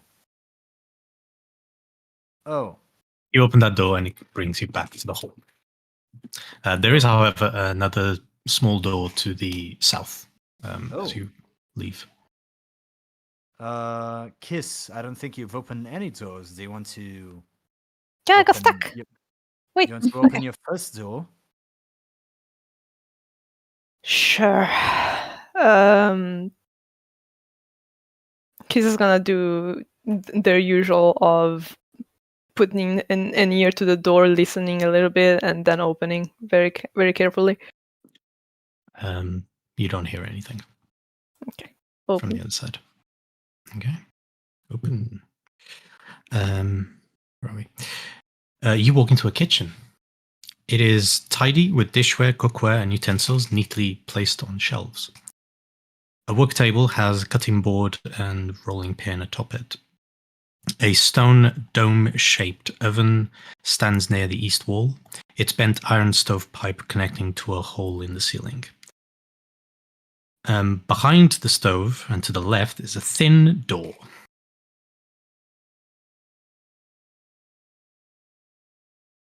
And there's also a door. Yes, bottom here. there is also another small door at the bottom, on the west side. Do I see any plates that look similar to the ones in the dining room? Yeah, there's some stuff in here. There's some you get the feeling that not all of the set was placed at the table. Okay, I'm going to replace it in the place. Nice, great. Kiss is also Inconspicuous. Kiss is also gonna open the east door, I guess. Yeah. You open then the door to a pantry, which is very well stocked with all manner of fruits and grains and pasta. Yeah. No Rika barrels. yells to Kiss, "Is there bread in there?" Can we please not yell? The Please tell me jewel there's boy is bread in making enough there. noise already. There is no barrel here. No barrels. At least not the ones that were designated by Otif. And the food looks fresh. It looks fresh, yeah. All right.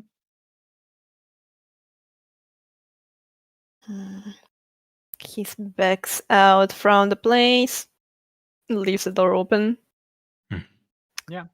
Anything on that other door? Okay. Behind that small door is a 2-foot wide stone shaft containing a wooden elevator box attached to a simple rope and pulley mechanism, which appears to have to be operated manually to work. It seems to go up. This is a dumbwaiter. Right as Kiss opens it, can Rika just kind of push Kiss aside and go, "Can I get in there? Do you think this leads up? Oh my god, this is so cool." So you do show emotion. Me? Yeah. When have I not shown emotion? I show my annoyance with you. You've been nothing but spiteful ever since we came here. Spite is an emotion. Such mean words. You're a bad lady. Ish. I don't know. Question mark. I'm going away. And I'll leave. Are you gonna protect the puppy? You know what?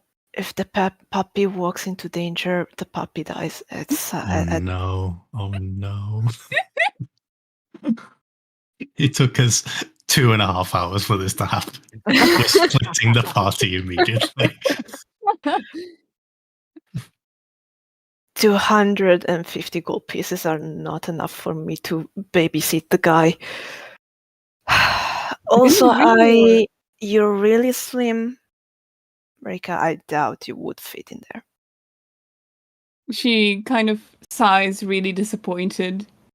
Puts one more forlorn look to the dumbwaiter and follows Kiss out. Are you a medium creature? I am. Yeah, you won't fit. I mean, 2 feet wide. If sounds small, That's quite right? small. Yeah. As you come out, I'm wearing one of the cloaks and the top hat. Brana, I'm gonna fucking put a collar on you, I swear to God. I don't know what you mean. You need to stop touching things. I think it looks nice, and if there's blood to be had, it's going to protect my white coat. Put your coat in your pocket and leave the other coats where they are. Coat. How can I put it in a pocket? It's a coat. You have a very big bag. Find a way. Shove it up your ass for all I care. Stop touching things. But I've touched it now. Put it back. All right. I'll put the cloak back. Not the top hat. I'll keep that within my messenger bag. Meanwhile, Rika is losing it while watching Kiss get angrier and angrier.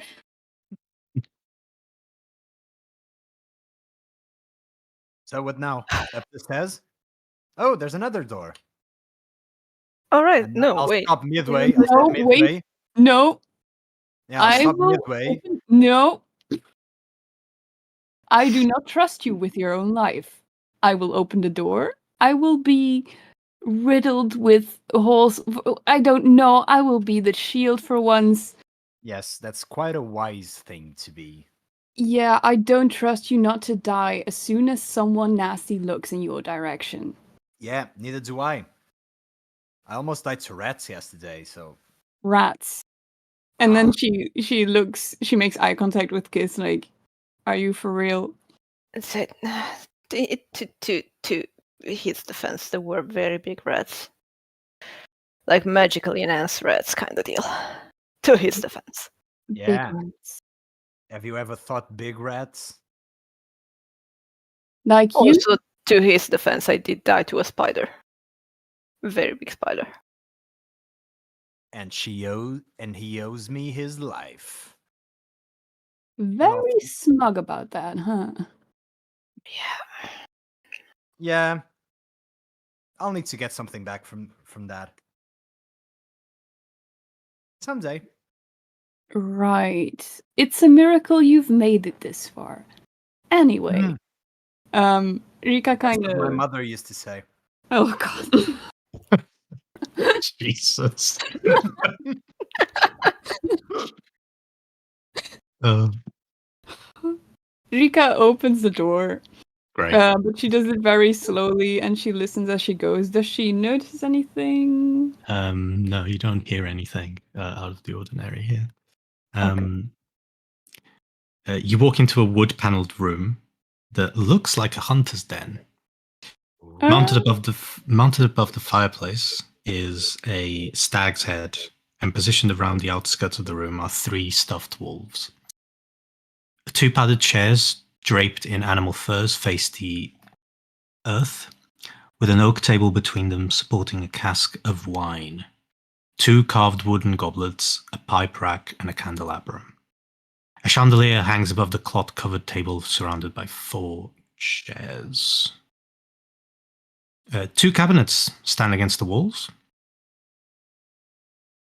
And that is all. Can Rika check the cabinets between 2 of the wolves? Yeah, sure. That's the northern cabinet. You place your hand. It is unlocked. Mhm. And as you reach inside, there is a small box inside. She cautiously gets the box. How big is it? How big is it? It is gonna say roughly like 25 centimeters long by just like 25 by 10. Okay. She carefully takes it out. Does she notice anything weird about the box?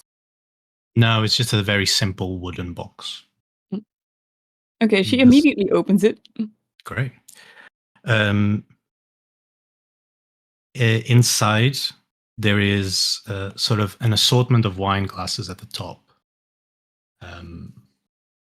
There are sort of like miniature wine glasses, so I suppose like spirit or aperitif glasses. And under that is a deck of cards.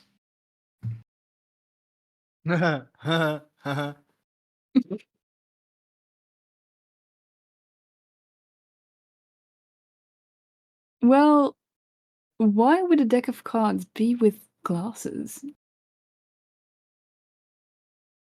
And she kind of shoves it towards Vrana. Hey, rich boy, does this have meaning? Meaning, it is a deck of cards. I don't know if this is the place to play it, but I would guess maybe with an aperitif or something. Thus, being with these liquor glasses. Maybe Oh, that's the kind of things that these people are into. I don't know. I'm starting to doubt whether you really are rich. What do you mean? I've never said I was rich. Nah, you have the air about you, but maybe.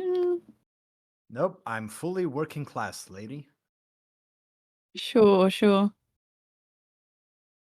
You give off weird vibes. Oh, thank you. Anyway, does the deck seem any different from what it should be? Or does it have any vibe to it? What are you doing? What are you trying to do? I'm not going to pull any cards from it. I'm just looking at it. At first, give me something. The back of it Yeah. looks like they look like black at the back, and they have sort of a square inside of the frame that just seems to have like swirling imagery, like a swirling water. So like something in the Yu-Gi-Oh like. cards. Yeah, kind of like that. Yeah, that's actually a really good reference. Yeah. So we've basically got Exodia here. You summon Exodia. you win D&D. Yeah. Yeah, I don't know. I'll flip one just to see what they look like. Flip one. Yeah. It's the first It's one. the void. Um, It's the you left flip arm. a five of spades. Yeah, 5 of spades. But does the imagery look like anything different, or is just like a good deck of cards? It is literally five spades, as in five swords. Yeah. In as the figure. Yes. Okay. Okay. So it's very literal, as in. Mhm. Okay. All right. But does it look like adorned in any shape or form? It looks sort of like high quality. It looks like high a high quality, quality yeah. deck of cards. Yeah. Yeah. There you go. Okay. So what I'll do is so Rika, what I can tell you from this deck of cards is that it's slightly magic, but I guess you need to really get close to see it. I think most of these things in this home are slightly magic, wouldn't you say? Not like the top hat. That's proper magic. This one is just some magic. Okay. Here. Well, let me maybe show let's you. put it Let down. me show you. Draw cards, please. I'm not touching those cards. Please ask his, please. I want to see their face. No, it wouldn't be as fun. I'll just But do it would be for and me. I'll put it in the messenger bag as well. Oh God, of course. I'm never giving you anything again. Please keep track of everything that you're grabbing. Yeah, of course. Don't It's worry. gonna come to bite our ass at the end, surely. they all turn to life inside your pocket. What do you mean? I I have a literally- collapsible top hat and I a like. deck of cards. Yeah, I literally, as I read this, as I was reading the module, I was like, "There's a deck of cards." I was like, "Everyone's gonna panic immediately." No. Surely it won't be that at level 1, right? Surely not. question. There is a module that has like That has a deck of sort many of- things. like, Yeah, a immediately. deck of many things like in the first room that you walk into it. Yeah, it's crazy. And Odi, there's had a like question? an old lady giving it to you. So yeah, it's not beneath them to do Mhm. that. What about the other cupboards? Since we're here, Sorry, Odi, did you have a question? Yeah, can I investigate the stuffed wolves? Yeah, what are you looking for? If they seem less stuffed and more like they shouldn't be. You have a look, and you're fairly like acquainted with wolves and how they look. You have a look at the fur, and the fur seems to, whilst well preserved, there's definitely no warmth to it. And you kind of look in the eyes, and you do notice that there is no real like life behind them. And you kind of like keep running your hand and keep looking, and yeah, these just seem like genuinely just seem like stuffed wolves. You're like 99% sure. Okay. Yep. So these shouldn't come alive, but I'm sure now that I've said it, maybe let's leave the room. I mean, there's another cupboard, and I'm opening it, and I'll do so. Yes, please You- open it while I leave. Vrana, you reach for the cupboard, and it is locked. Ooh. Can anyone open this? You do love shouting, don't you? The only way I have of helping it would be to shatter it, which would also make noise. But at this point, I think whatever is in this house already is aware of our presence. Yeah, I mean, that's fine. I wouldn't be able to shatter it, so that's one way. Do you really want to get into the locked cupboard? I mean, why not? We've been here breaking plates, screaming. You've been breaking here. plates. There's a monster somewhere. We can just blame it on it. There's a okay, no, sorry, Rika. Kiss is gonna get really close to Vrana, like pushing him to a wall without touching him, like extremely awkwardly close, face to face. There's a monster in the house. You've been shouting, smashing plates, touching things. If the monster pops up, I'm leaving you to die. And you're gonna become his dinner, and I'm gonna kill the monster while you're halfway through his gullet. I mean, Right. you still owe me your life. Are you really going to do that? You brought me back to life. That's on you. You made the decision. That's low even for you. But all right. So no shattering. Okay, I'm leaving. No unnecessary noises. I know it's hard for you, Vrana. Quiet. I don't think he's Alright. capable of that. I'm going to start going up the stairs then. No. Love the chaotic character. He's gonna step on a bomb. Fine. No, I don't want to. Don't do the thing. I'm gonna do the thing. This sign I can't did. stop me. I can't read. Rika sighs and just goes after him like fuck's sake. Kiss is also gonna sigh and go after them, but very cautiously and always looking behind his back. Okay, so now let me just Nothing move can you up. hurt us. I have a blue eyes white dragon. Let I me think just move everything you. can hurt Did you you- at this point. What? Sorry. I've just moved you all further south. So if you want to move your map along, you are into another hall. Unlit oil lamps are mounted on the walls of this elegant hall. Hanging above the mantelpiece is a wood-framed portrait of a family. A man, a woman, two smiling children, and cradled in the father's arm is a baby.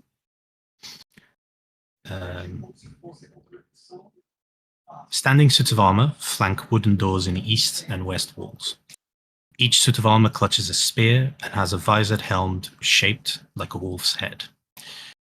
The doors are carved with dancing youths, although for Kiss and Rika, you see that the youths aren't really dancing, but they are fighting off swarms of bats. The red marble staircase that you have taken up here continues in an upward spiral. You can feel the cold draft that is coming down the steps. Yes. Do the kids in the portrait look even vaguely similar to the two weird kids in the middle of the road? Roll me an insight check. Insight. What's my insight? That's an 11. 11. Yeah, very much so. They are, without a doubt, the same kids from outside. And do they look the Anything same different though? Like, sorry. Anything No. different though? Like, Not with an 11. okay, sure, fair enough. However, an 11 does does tell you that as you look slightly closer, you do catch a hint of scorn on the woman's face as she is looking at the baby. Interesting. Drama. This is a telenovela now.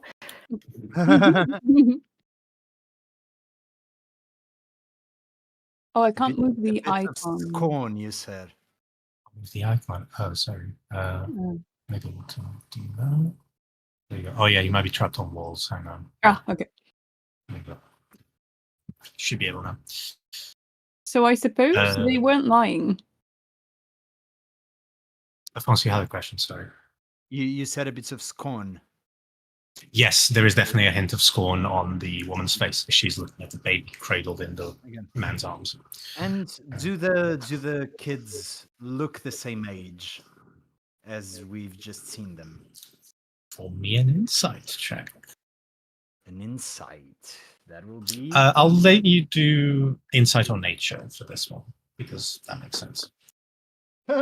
Nope. Natural 1. Oh God. Jesus. Can look at These these. are not even the same kids. Yeah, I think you're just very interested in your top hat. Oh yeah. I would dare to believe that Vrana hasn't even realized there is a painting in this room. Surely. What are we doing here again? Something about bread. That's a Right. So, judging by the painting, and she makes eye contact with Rana, there is the right amount of people that should be in the house, but well, haven't come across a baby yet, nor the parents. Well, I mean, there are still doors to go through. And an upper floor. We did not find anywhere where we could go downstairs, where the rumbling comes from, though. By the way, does this door in the stairs exist? Yes, very much Yes. so. Okay.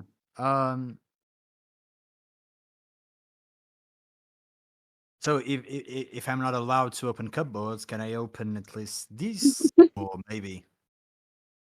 Am I allowed to do that? It's your funeral. Okay, Carefully. thank you. Right. Right. And I barge in. Of course he does. You enter into an undecorated bedroom that contains a pair of bed with straw stuffed mattresses. At the foot of each bed is an empty footlocker. Tidy servants' uniforms hang from hooks. In the adjointed closet, I didn't read ahead, so that door to your left is a closet where you see a variety of. Yeah. That's the dumbwaiter. Oh, the other one. Sorry. Yeah, the other one. Sorry. Yeah, sorry. I should have mentioned this one. Yeah, you just the one on the the one over here. Oh, that door. Yeah, I couldn't really see it. Yeah, sorry. So this seems to be a servant's bedroom. All right. Could have paid their servants better. Straw mattress isn't exactly comfortable. They're servants. What do you expect? They've got money enough. They're servants. What do you expect? I'll jump on one of the beds. Trying to get why? Yeah, it's not jumpy at all. Kind of hurts your legs a little bit that you have to exert so much force to keep jumping. Oof, no, I don't like that. Hey, listen, kid, if you break your leg, I will throw you out of a window to break something more. Please. Stay together and maybe don't jump on hard beds. There are better things to die from. Then maybe find them. You're the one barging into doors. I'm trying. I don't know. Yes. What were you gonna say, huh? Nothing. Do you think? Please. While the two of them squabbles, Keith is gonna get into the room next to the servants' room. Ooh, another door. And Brana has the attention span of a bird. It's amazing. I finally created a character with ADHD. Ooh, a door. Usually it also runs into windows if they're too clear. I guess we'll have to find out. Vrana's the reason why there's those smoke mirror strips on those doors. Yeah. Anyway, red velvet drapes cover the windows of this room. An exquisite mahogany desk and a matching high back chair face the entrance and the fireplace, above which hangs a framed picture of a windmill perched atop a rocky crag. Situated in corners of the room are two overstuffed chairs. Floor-to-ceiling bookshelves line the south wall. A rolling wooden ladder allows one to more easily reach the high shelves. This desk has several items resting atop it. An oil lamp, a jar of ink, a quill pen, a tinderbox, and a letter kit containing a red wax candle, 4 blank sheets of parchment, and a wooden seal bearing a windmill insignia. Am I the only one that's weirded out by the fact that there are windmill symbols everywhere in You're this not house? the only one. They Where are because what do you expect? aren't we looking for stolen items? Yeah, if the windmills are on everything here and he's looking for stuff with windmills on them, that means he's stealing too, and that's not his stuff. I mean, good point. I only make good points. At this point, I only care about going back and being paid. Well, we gotta find those coffins coffins. What did I say? Well, honestly, if there's bodies inside them, they're probably coffins. I Yeah. suppose we need to find those. Well, do you want to check if there's anything interesting in the room? He did say we can keep things. Yeah, because we're stealing. I mean, you've already done it.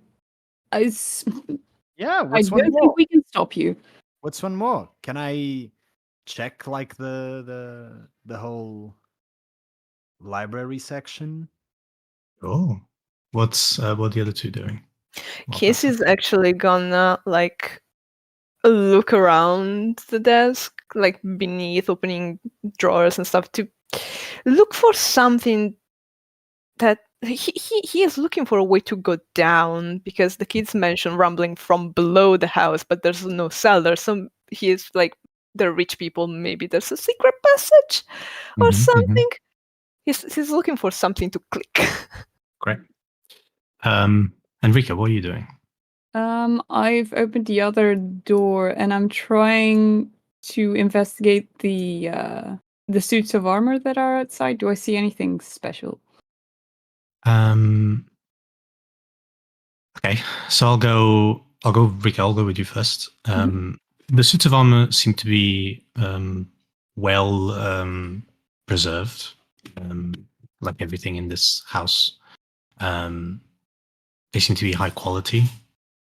In a showing off way, you actually doubt how well they would fare in battle. They seem to be very much decorative as opposed to functional. Much like the spears that they are holding, you kind of like grab one and it's poorly balanced. It's more balanced to like stay upright and support and form a support for the statue as a whole than proper use. And you kind of get a feel for it just by kind of like playing with it a bit. So yeah, the only thing truly fascinating is the wolf head visors. Which I guess from an investigation check. Okay. And can I get an investigation or perception from the other two as well? That's an 11. 11. Investigation or perception? Or perception, yeah, I'll let you choose. Rika, 30-20 for investigation. thank you. And for Vrana? No, not at all. 4. The covers are pretty. Yeah, Rika, you do notice that the wolf head part of the visor seems to be an add-on. It doesn't seem to be the original visor of this helmet, of these helmets. Hmm. So it seems that someone went to quite great lengths to replace the original visors with these specific ones. It is a job quite well done. You've only noticed because you paid close attention and you decided to specifically investigate it. Rika turns around to guess who she can see, and she just quietly goes, "Do you think the people in here had something for wolves? Because this is weird." Well, I don't know. Rich people are weird. They really are. It's interesting how their family symbol is not a wolf, since they're so obsessed with it. Yeah, I don't see the connection between windmills and wolves, but, you know. I mean, I once met a guy that collected porcupines. People are weird. It's parts of it. Parts of their charm. Yeah, a fellow weirdo would know. You know it. Yes, you. Well, I'll go with Rana first. Mhm. The bookshelves hold hundreds of tomes. And as you're looking, you can see that it includes various topics from history, warfare, alchemy, all kinds. There are also several shelves containing what appear to be first edition collected works of poetry and fiction. Ooh. Yeah. Roll me a d20. 11. 11. As you're kind of looking around and you sort of decide to like start picking books up, I assume. Yeah. Right. You pick a couple of them, and then there's one that you pick that doesn't leave the shelf. Instead, it kind of tilts towards you. Click. We're gonna go to Kiss. While this is happening, you open the desk doors. Wow. Drawers. That's a word. Drawers? You open the drawers and they are empty, apart from an iron key. Quite heavy, quite big. Kind of the size of your palm, really. But yeah, looks, apart from the size and weight, seems like a normal key. No decorations or anything. Okay. And as you're looking at this, key, as Rika, you are looking at these helmets, you do hear a click.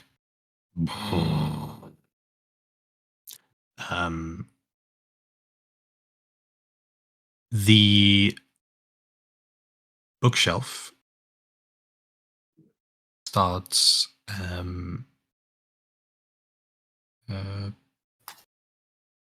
to swing outwards. So, like Vrana, as you pick the book, the shelf starts coming towards you, like swinging in a sort of 90-degree motion. Yeah. And I'll get out of the way. Great. Rika kind of walks in and goes, "You touched something, didn't you? You always, oh god." I did nothing. I was looking at the books. I was looking at Nothing. the poetry section. Nothing. Hard to believe coming from you. There is an open shelf.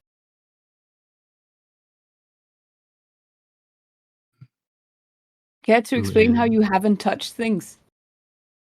Sorry, I didn't. Oh, is it this one over here? Sorry. Yes, I've just made it was secret. I just made it Yeah. visible. I don't know what you mean. I'm going further in. I'm leaving this conversation. Great. Right. This room, Vrana, Yeah. contains bookshelves packed with tomes describing fiend summoning rituals and the necromantic rituals of a cult called the Priests of Osybus. O-S-Y. Osybus. O-S-Y-B-U-S. The priests of Wasibus? Of Osybus, yeah. Romy and Arcana check With intelligence? with intelligence. Sorry. 4. 4? Mhm. Great. Yeah, this is what you spot. On the south end of this small room, there is a heavy wooden chest with clawed iron feet that stands against the wall, its lid half closed. Sticking out of the chest is a skeleton in leather armor. Oh. As you kind of look around, you see that this skeleton has 3 darts stuck in the ribcage and armor in close proximity, like a very close pattern. Mhm. Clutched in the skeleton's left hand is a letter.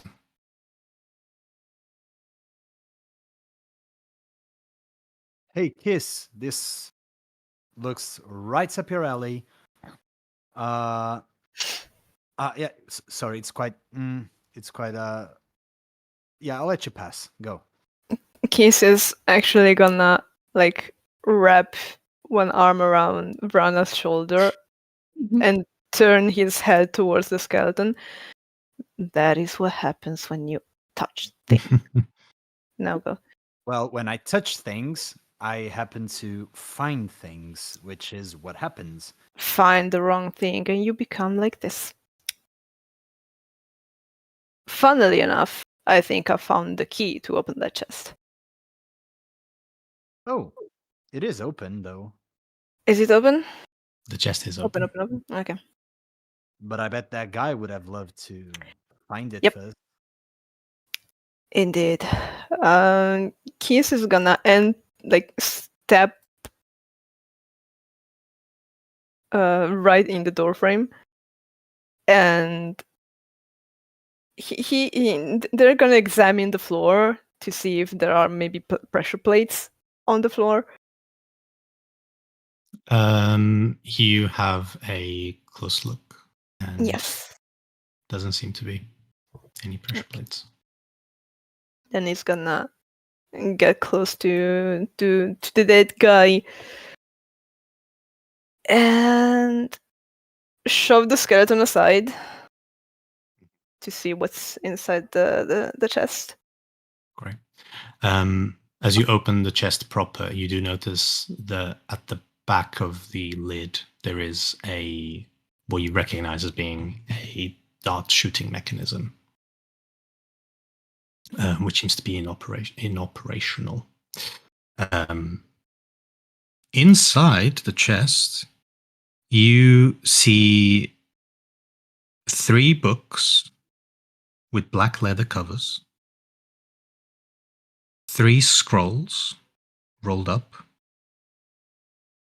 and 3 folded up, tied with ribbon pieces of paper. 3 books, 3 scrolls, 3 pieces of paper. Before touching anything inside the chest, Keith is actually gonna pry the letter from the skeleton hand and give it a quick read. Cool. The letter reads as such, written in common. Okay. My most pathetic servant, I am not a messiah sent to you by the dark powers of this land.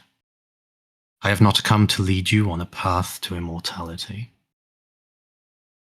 However many souls you have bled on your hidden altar, however many visitors you have tortured in your dungeon,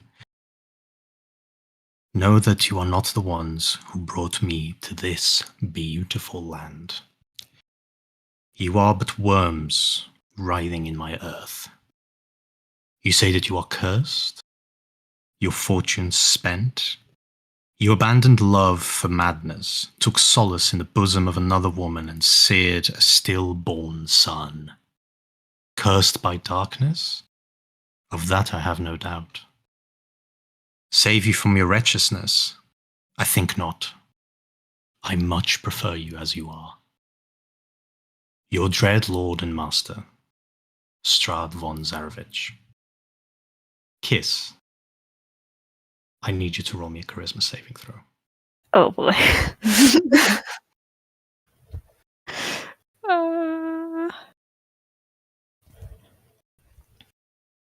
I don't have disadvantage or anything, do I?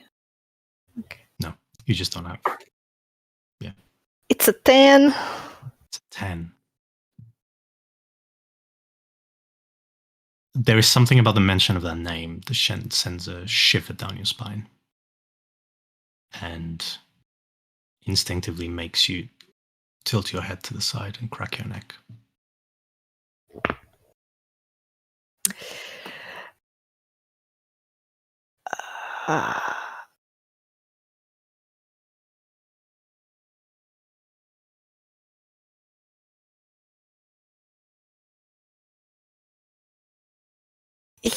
Kiss is zoning out a little and instinctively puts the letter in a pocket. It doesn't say anything, but once he's put the letter away, he kind of snaps out of it and grabs the contents of the chest and brings them back outside and just places them all on the desk. Did we, since we were standing watching, did we see them put the letter away? Did you try to do that stealthily? I think Kiss? I think they were very much dissociating in the moment, so they just did it like blank stare, slowly putting it into the back pocket and just. Then I'd say you saw it. Rika. I'm also going to take a couple of these those books on the shelf, like the ones that seem more prominent. Mm-hmm. I'm also going to like take them, seeing Kiss take most things, and just to make sure that that we have all the information. Now, Everyone roll me a perception check. Okay.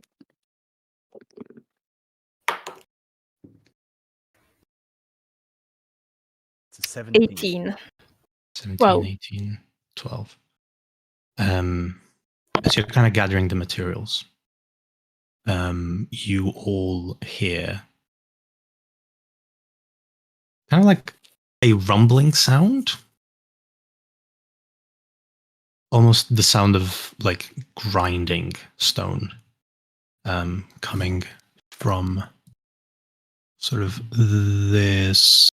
Well, coming basically from above where Vrana and Kiss are on the map currently. Okay, like around dish here. Yeah. From above, though. Above. When we look up, do we see anything? You see the ceiling about 12 feet up from you. Huh. Is the ceiling made of wood, or is it like we can assume it's brick and concrete? Good question. What does the book say? What does the book say? The house has wooden floors throughout, so I'm going to assume there is ceilings made of wood as well. Okay. But we hear like grinding stone? Yeah. Upstairs then. Okay. Seems to be. Well, so much for the underneath thing the kids said. Maybe that's not the monster. Maybe they cannot distinguish up from down, just like they cannot distinguish left from right. Anyway, A true kid hater, huh? kids are absolutely useless and weak. I just don't like them. She sneers a little as Kiss says that. Anyway, these things might be worth touching. And he places down the 3 books, 3 scrolls, and a piece of paper. Yeah. And what about the letter? Hmm? What about the letter? what letter? The one that you read silently for like 30 seconds before putting away?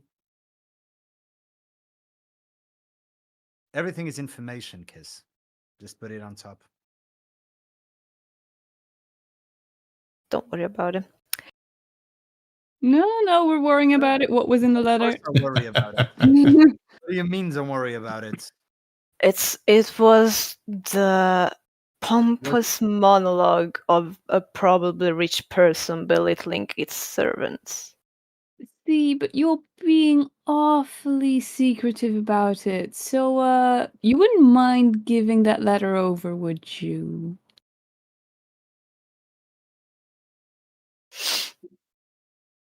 Fine by me. Knock yourself out. He takes the letter out and places it on the desk together with the rest. All right. So, what do we know? Within that secret tunnel, we have books about summoning demons. We have someone dead with a very secretive chest, a letter in hand, reading blah blah blah blah blah. Strahd, okay, whoever that is. And we have books and scrolls and such. Books and scrolls and such, that being in a trapped chest might actually be useful stuff to steal. Yeah. I mean, let's You're check. the books and scrolls guy, right? I sure am. Let's see. And I'll open up one of the books. You open up one of the books, and the pages are blank.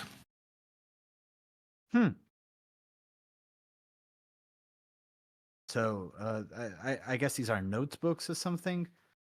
That is a fair assumption. Okay. What about the scroll? Yeah, you open the 3 scrolls, and let me double check what you can and cannot read. One of them is Fireball. Rika, you're not a spellcaster yet, correctly? No. Great.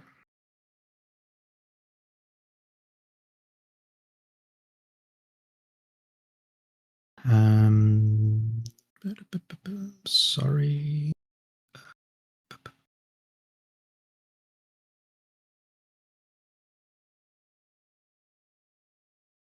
Can't read that one.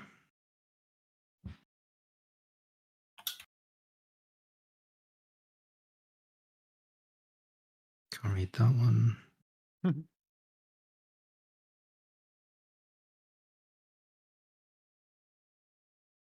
Upon a initial look, you can't read any of them.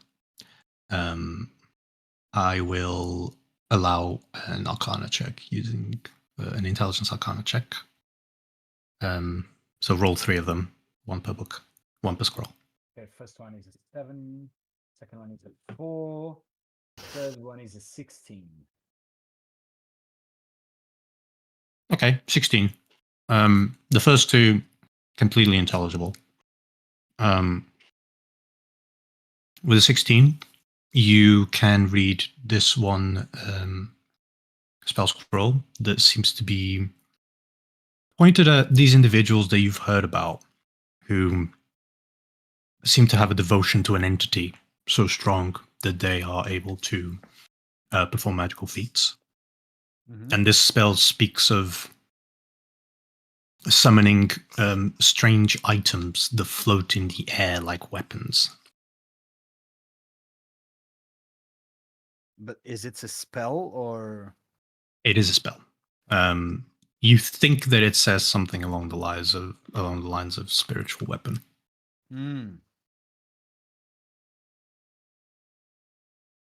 But it is tricky to understand the intricacies of it. Yes, of course. Okay. Kiss, And Kiss. then there's the other ones with the ribbons, right? Yeah, Kiss They're was like- while Afonso was while Brana was checking the scrolls and the books. Kiss was actually trying to read the ones with the ribbons. Okay. You find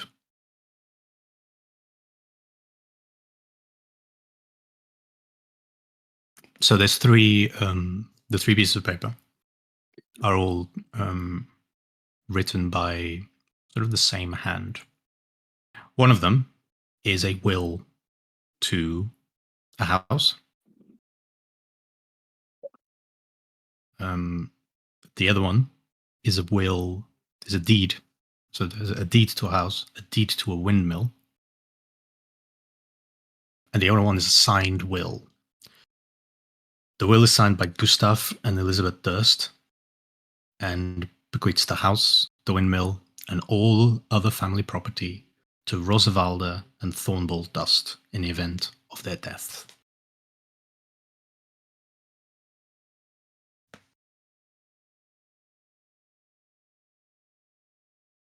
The windmill referred to in the deed is something named Old Bone Grinder.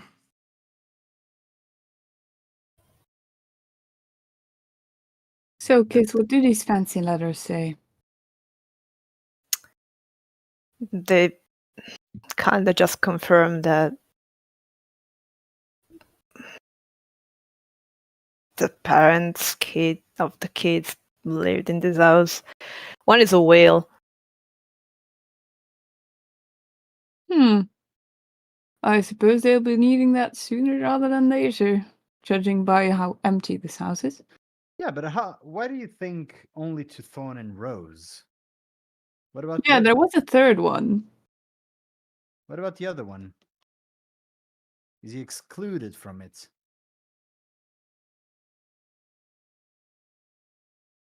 I mean, I know the feeling, but still. Hey, listen, maybe If my that mom parent- holds grudges. I mean, if my parents die, my sister gets Crow, I'm still a PR. So I get Walter, the but feeling that either the youngest kid got disowned or straight up died. The letter speaks of a stillborn child. The stillborn. No mention of this Walter or whatever his name was. I suppose the Walter is the still child. Different name. The mother clearly hated him from the portrait. It's not mentioned in the will. Either died or the parents straight up hated it. Him. yeah. Or killed him in his sleep. You never know. Yeah, killing toddlers is really easy. Just give them salt. That's specific. So if so most likely Walter is a bastard. Is that what we're thinking? Seems like it. Yep. Nothing about barrels, though. Okay, but they answer to a Strahd? To a guy named Strahd. Okay. Why would he be asking for help, though? Why would he need help? Who? Strahd? No, the guy. Gustav. He says that he's cursed. Why would he be cursed? I mean, the shitty house kinda looks cursed. Yeah, I mean, you're right. It's probably the top head. Yeah, it's probably the top hat. Yeah, maybe get rid of that. Maybe let it stay in this house. Oh, no, that's not happening. Ugh. No, not at all. I had hope for like a millisecond. No. No, the top hat leaves with me. Well, if you die, you die. If I die, I die, but I'll die fashionable. That is No. that is subjective. Also, okay, so I guess the way down or up might be through the other doors, right? Let's just find these weird barrels and get out of here. Yeah. But Rika puts her hand in front of Vrana and just goes in front of the doors. yeah, don't worry, I'm not going to open more doors. Yeah, no, you're not allowed to touch anything until we say so at this point. Oh, Did we meanwhile, pick up the scrolls? I'm going or- to get the scrolls and put Okay. them in the messenger bag. Do you want me to keep the wheels and the books as well? I mean, just Maybe. for fun, I'll keep the wheels, and the books are all notebooks. Are they all white, blank? They're all paper? white, yeah. They're all blank paper. They're high quality paper, but they're all blank. Yeah. You reckon they're worth about 25 gold pieces each? Okay, I'll take them as well. Right. Afonso, as you're keeping track of spell scrolls, can you just keep track of where you found them, especially the ones you can't read, Yes. so that later on, if they come about, I need to know Yes. where I'm going to look. Mhm. Cheers.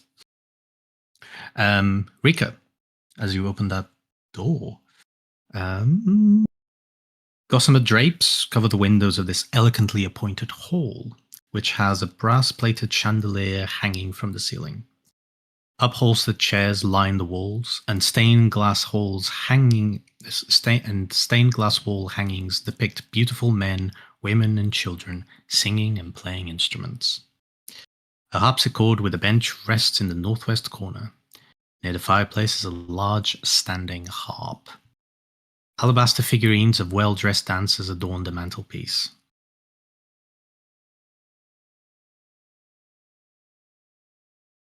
Can I go to the piano to see if there's anything in the piano? Yeah, sure. Roll me an investigation check. Yes, can I touch the harp? 14.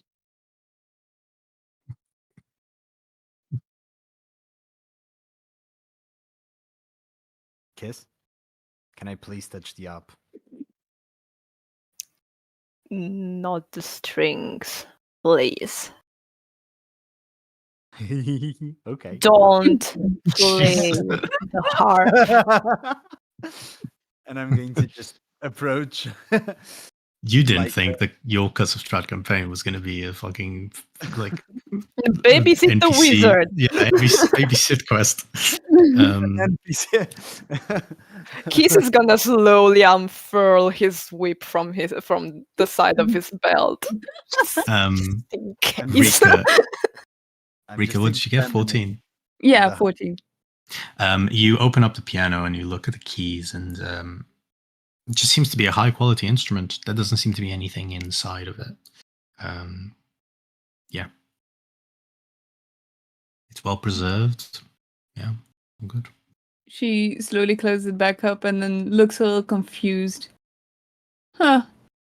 In every piano I've known so far, there's always been something stuffed inside. A body once. I don't know how they did that.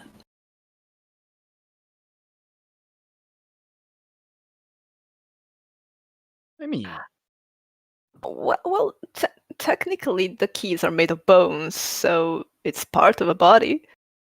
ooh, are they Yeah.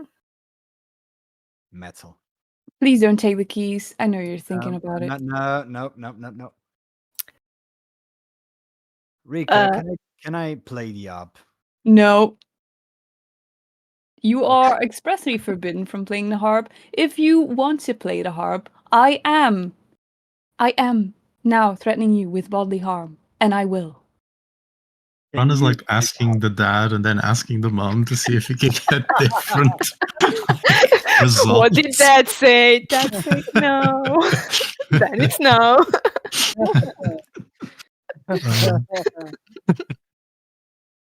Can you play the harp? Who are you asking? You sure, Rika? Sure. I've dabbled, but I'm not going to. All right. Well, Do the the stairs simpler is going lead on. up, upper? Do they still go up? Sorry, say that again. Do the stairs keep on going up? Yes, they do. Okay, so if I can't play the harp, I can't get the bone pieces out of the piano. There's nothing else to do on this floor, so up we go to the grinding sounds. I have a question. And I start DM. going for the doors. Yes, These things, they're fireplaces, right? they are. Yeah, Are they made of stone? they are. The outside of the house is made of stone. Okay. And they're in every room we've seen. There is one on the south end, which is in that one. So there is a chimney that follows through, and then there are two on the north end of the house, basically on the hall and then on the room above. Kiss is actually gonna give a quick check to this chimney in this room to see if there are ashes, if it's warm, Oh, smart move. if there's something to click once again. It is not warm. There are no ashes. Touching around, there's any groove or any. This looks like it was a fireplace installed here, like today. It doesn't look like it's ever been used.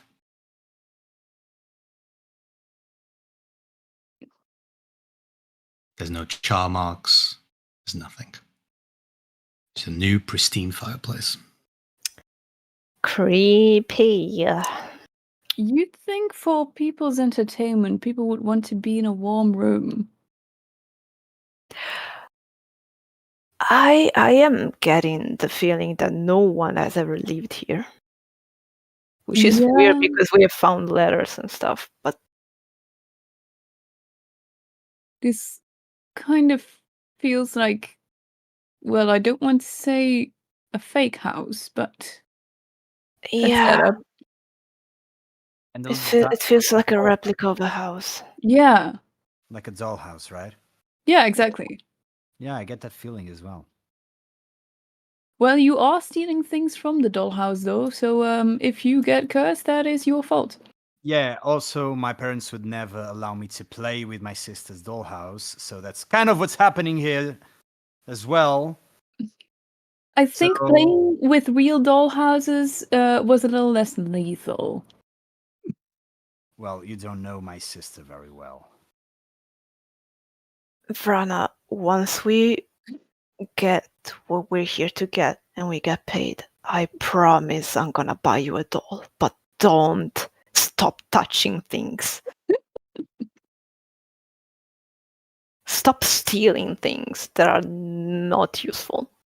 Okay, Rather, because Rika and I both are touching things, actually. Stop stop stealing and breaking stuff. Weird flex, but okay. Shall we get to the grinding sound? Let's go. I was promised blood. What's the marching order on this, please? Mm-hmm. I think Kiss is gonna go first. We're sandwiching the baby. Yep, we are.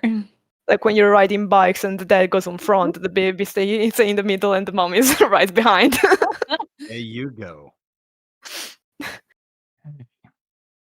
I'm moving you along.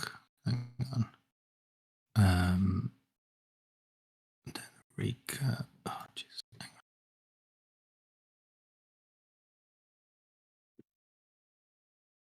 You might be stuck, Vrana.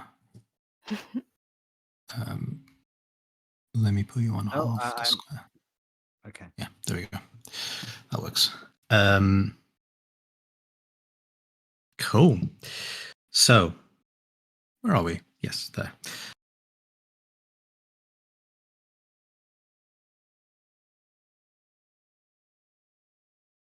Yes, because you're the first one. As you climb the red marble staircase to the full height that you arrive here, you come to a dusty balcony with a suit of black plate armor standing against one wall, draped in cobwebs. Oil lamps mounted on the oak paneled walls, which are carved with woodland scenes of trees, falling leaves, and tiny critters. The two of you that have high perception enough, you notice that there are tiny corpses hanging from the trees and worms bursting up from the ground.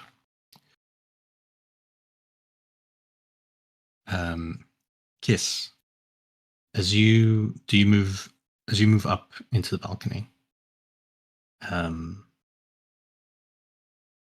you hear a sound coming from your left. The sound of metal moving alongside it. And as you turn around, you see that the helm of the statue has moved to face you. I would like all of you to roll initiative, please. Oh, my god, here we go. Please pop on D&D Beyond and roll your initiative. That is a 22. Nice. Oh my god, that's an 8 for me. Jesus. 15. Sorry, I didn't mean actually roll on D&D Beyond. If you didn't want to, you could have just rolled dice. 22 for... and the star gets 15. So, we start with... Vrana, where are you on the map? I don't know. I'm not. Yeah. There you go. You were just underneath Rika. Sorry. Oh, sorry. Let me. I'm not. You probably though. Yeah, you probably should see the thing that you're fighting. There you go. Oh, there. Oh, okay. Oh boy. All right. So as soon as I see that thing moving, first thing that happens is I'll instantly grab my book, my very large tome, and open it up. And as I open it up, a lot of text starts being scribbled down instantly throughout the tome. And as I read it and I put my hand on forward, shadows like a kind of mist begins to pour out of my fingernails, and I'm going to cast a firebolt. Nice, go for it. So that should be so that's a 17 plus something. It should hit. Probably. What is the something? I'm trying to find out, but D&D Beyond is not letting me. Give me just 1 second. Just 1 second, kind sir. 1 second. Rika, you'll be up next after the Mhm. Plus armor. 6. So that should be 23. 23. Great. It hits. Roll damage, please. Okay, so that's 1d10.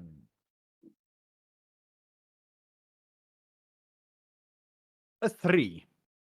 3 points of fire damage as you shoot this firebolt, and it kind of like burns away some of the webs on the armor, and does some damage to the armor itself. Anything else on your turn? No, I'm going to just go slightly down the stairs. Nice. I will say if you stay sort of there to shoot it, you would the armor would have 3/4 cover. No, Just no, no, if you no, stay in that position. No. I'm going to just go back just a little bit. So Yeah. That's as a fine. prevention method, I'm going to Yeah. keep there just for the stream, but I'm a little bit. Gotcha. Great. It is the animated armor's turn. Who is going to turn towards Kiss, and it's going to try and hit you with its fist. That is a 6 to hit. Which I'm going to assume misses. Me? Kiss. Sorry. Yeah, sorry. Yeah, misses. Great. It kind of like goes for you. You dodge out of the way, but then it's going to go with the left hand to try and punch you again. With a 12 to hit. Still misses. You dodge both attacks. You react too quickly for this armor. Rika, it is your turn. Kiss, you're up next. All right. Rika is going to take both of her short swords out. As she can use 2 weapons at the same time. Nice. No. Let's see. I think it's hit DC first. Yeah, I've never used D&D Beyond, so. That's okay. You roll to hit first, and you should roll everything. That's an 14. 14 to hit. You go for a strike on this creature, and your weapon just kind of hits the armor and bounces back as your hit does not land any damage. As for the 2-weapon fighting, don't add your ability modifier to damage of the bonus attack. Yeah, so you'd roll just the dice for damage, but to hit would be the same. To hit would be the same. Okay, so then she misses both. Oh, did you roll 14 on both? Oh no, so I have to do twice. Yeah. You roll 2 attacks. Okay. Yeah. Makes sense. Yes. Yeah. You are, however, going to miss both. Yeah. As you kind of like hit the first one on the armor, and then you go for the second, but the armor just kind of like pushes itself out of the way. Anything else on your turn? Would you like to move? Stay? I am going to go here if possible. Yeah, that is possible. And I'm also going to say I'm going to blunt my weapons on this thing. Nice. Kiss, it is your turn. I don't know how to do this. Kiss is gonna swipe their weapon at the armor's feet to make it fall. I'm gonna trip it. I don't know what to roll for it. I don't want to do damage. I just want to make it fall. You want to try and put it prone? Yeah. I will let you forego an attack in order to try and do a sweep. I will allow you to make a dexterity check. Hang on. I will use the same rules for the shove. I think you can do it in shove. I think it's one of the possibilities. But that might be Pathfinder, so don't trust No, there's definitely shove rules here. Well, I'm just going to Google them. Shove action 5e. Great. Because, like, in the actions in combat list, there is grapple or shove. Yes. The target you shove must be no more than one size larger than you, and it must be within your reach. Yes. You make a strength athletics check contested by the target's strength athletics or dexterity acrobatics. The target chooses the ability to use. Because of the type of fighter that you are, I will allow you to do a sort of a strange dexterity acrobatics. So you roll acrobatics with your dexterity modifier. If you have proficiency, strength, dexterity athletics is what you're going to roll. So you're going to roll your athletics skill using your dexterity modifier. Are you proficient in athletics? Nope. Then just roll a dexterity check. Fuck me, Kiel. The target is going to do a strength check. What did you That's roll? a 6. 6. Against the 20 of the target. Yeah, no. So you try to sweep, and your foot just hits the shin guard, and it stings. It stings. You get kind of pushed. You get kind of thrown off by the fact that you're in a really tight space right now. So yeah, you do not. Can I do an attack as a bonus action, or can I only do that if I use my action to attack? This is technically a melee attack. It's just because you use your attack action for this. You're not using your action. So I will allow it to do it's a special attack action. So yeah, I'll allow you to use a dexterity, a bonus action to an attack. Yeah. Okay. That is better. That's a 21. 21 hits. So it's we said 1d4 plus 4, 3. I think.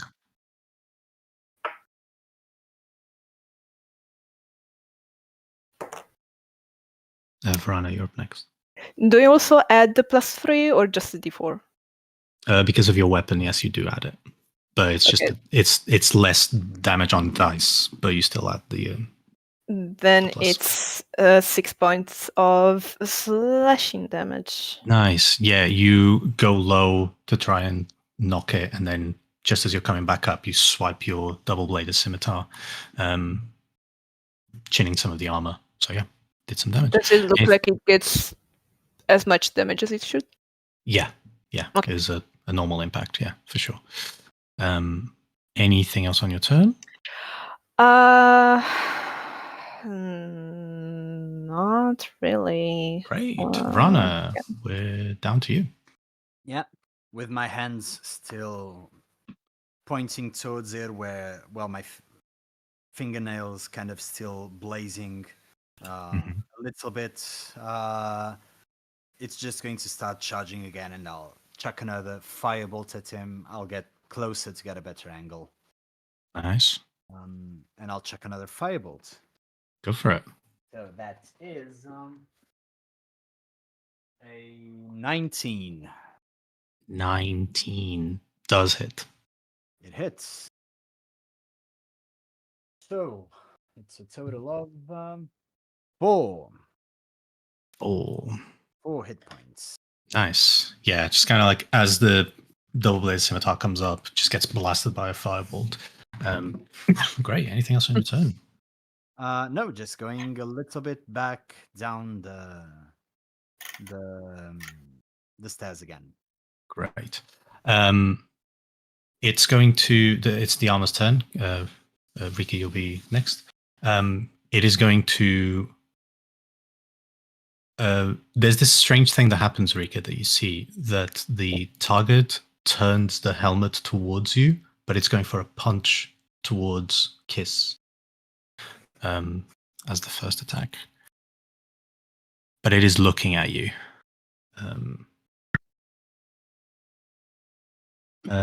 Kiss, that is a 21 to hit. Yep, that does it. So that's going to be 4 points of bludgeoning damage. As you're coming up, the armor just hits you right in the temple, definitely clocking you. And then instead of attacking you again, it is going to try and shove Rika off the balcony. That doesn't give attack of opportunities, right? It does not, because it's just it's an attack essentially. So it's going to do its strength athletics check, and I need you, Rika, to make me a strength athletics or dexterity acrobatics check. You get to choose. Athletics is possible, right? Or acrobatics? Athletics or acrobatics, yeah. Okay, acrobatics then.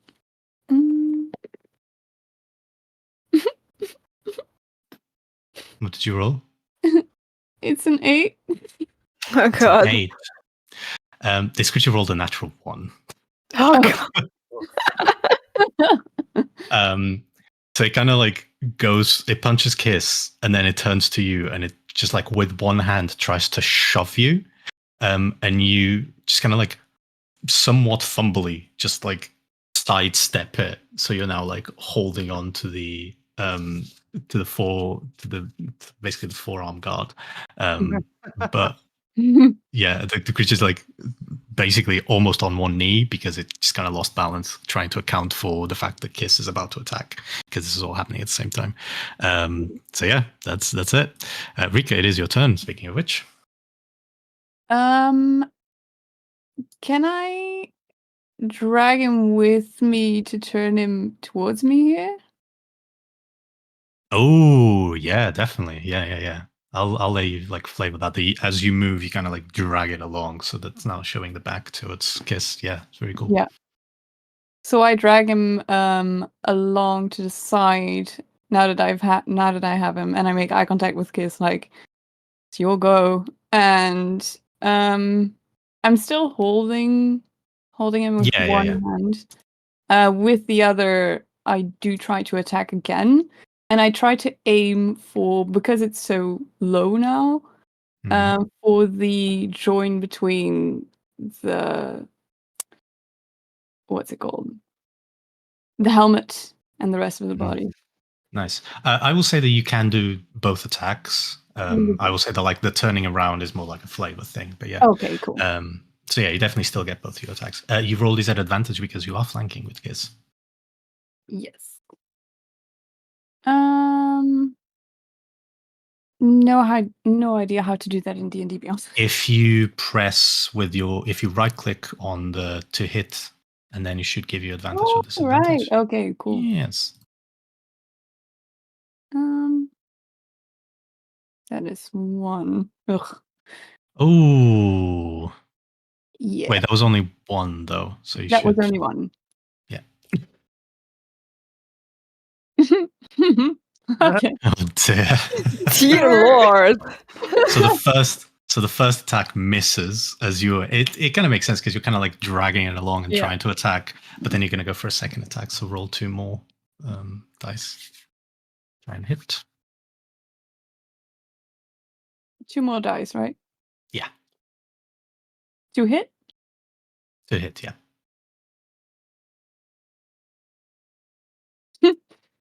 14 or 14. Yeah, you're still kind of like still wrestling with this thing as you try to like smash it. And you are hitting, you're just not hitting with enough force because you're just kind of distracted and you were almost shoved down the balcony. So, fair enough. Anything else on your turn, Rika? No, that's it. Amazing. Kiss, it is your turn. Vrana, you're up next. Yep. I have a thing that I want to do, but I don't know if it's possible with my resources. Go for AKA action and bonus action. Could it be possible for Keys to jam their double-bladed saber inside one of the joints of the armor and use the weapon as a lever to shovel it down the stairs like it was trying to do with? Like it would be an attack and a shove it together, but it's just I only have one action and one bonus action. I don't know if I can do it. Um, Otherwise, I I will just check, I guess. Yeah, I will say that I can allow for for one of your attacks to stay in, and then the next turn you can try and do that. It will be a hard DC because you're trying to lift something quite heavy, but so it will be a 2-turn thing basically instead of a 1-turn thing. Okay. That's how I'm ruling it. Yeah, fair enough. Uh, no, I'm gonna try to trip it again, I guess. Okay. Is it I a will dexterity remind check you that again? you already have advantage on the attack, but yes, if it's prone, it would have disadvantage. Oh, okay. Yeah, fair enough. Because you are flanking. I hit my mic. I'm sorry. Alright. Yeah, no, I'm just gonna attack it. I guess I have advantage anyway. Nice. Yeah. Jesus, these rolls. One was a natural one. The other one was a. Where are my fucking attacks? 23.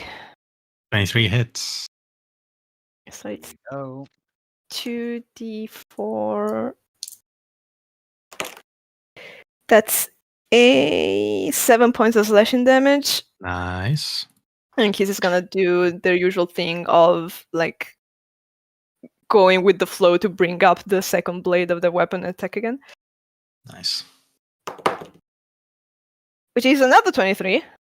It does hit. Nice. And that's 1d4 plus 3, which is another 7 points of slashing damage. Nice. Those 2 slashes definitely did a lot of damage to it. You now see that like the metal of the armor is like twisted outward. It's definitely showing its damage. It is hollow inside, so there's no bleeding, but there's definitely like chips of armor just on the floor right next to you. And yeah. Anything else on your turn? Action, bonus action. If I stay here, I get advantage, so I guess no, I guess I'm good. Great. Vrana, it is your go. yes. So what I'm going to do is, shockingly, and cosplaying as a warlock, I will keep my hands right where it is. And since I had a very good aim last time, I'm going to rinse and repeat. And Nice. but this time you kind of see that where his fingers start, well, his fingertips are almost burning at this point, so creating a source of light, and you kind of sense that the firebolt is not being formed by the light, but by the shadows created by the light. So they are like the shadows begin enveloping themselves, and the firebolt shoots again against the armor, and it's going for a natural 19 for a 25. It does hit. Roll damage. So, and that rolls for a 9. 9. 9. 9 points of damage. Hey, Vrana, what does this kill look like? Ooh. So, going with the same motif as I was previously saying, I'm imagining the firebolts hitting the same place, like over and over and over. And being an armor, it starts saying to like almost getting a molten piece that just starts kind of crumbling inside, so like almost melting inside itself, and you can see that like on the hole that is being formed, a sort of very shadowy mist is beginning to like create a whirlpool that just shrinks the armor, like cracks the armor, like Nice. an short implosion of like shadowy pressure before it just like crumbles to the floor. Very nice. Yeah. That's really best. You like holding going for a last attack. You're just holding onto an empty gauntlet as the rest of the armor just like crumbles to the floor. And that is the end of the combat. And that is also going to be where we're going to stop tonight. All right. Yes. Thank you very much to the three of you for playing.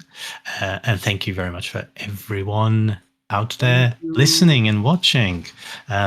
We are planning on streaming all of the Mondays.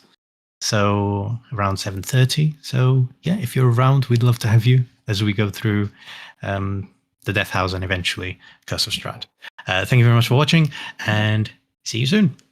Bye bye. Bye. Thank you. Bye. Bye. See ya. See you next time.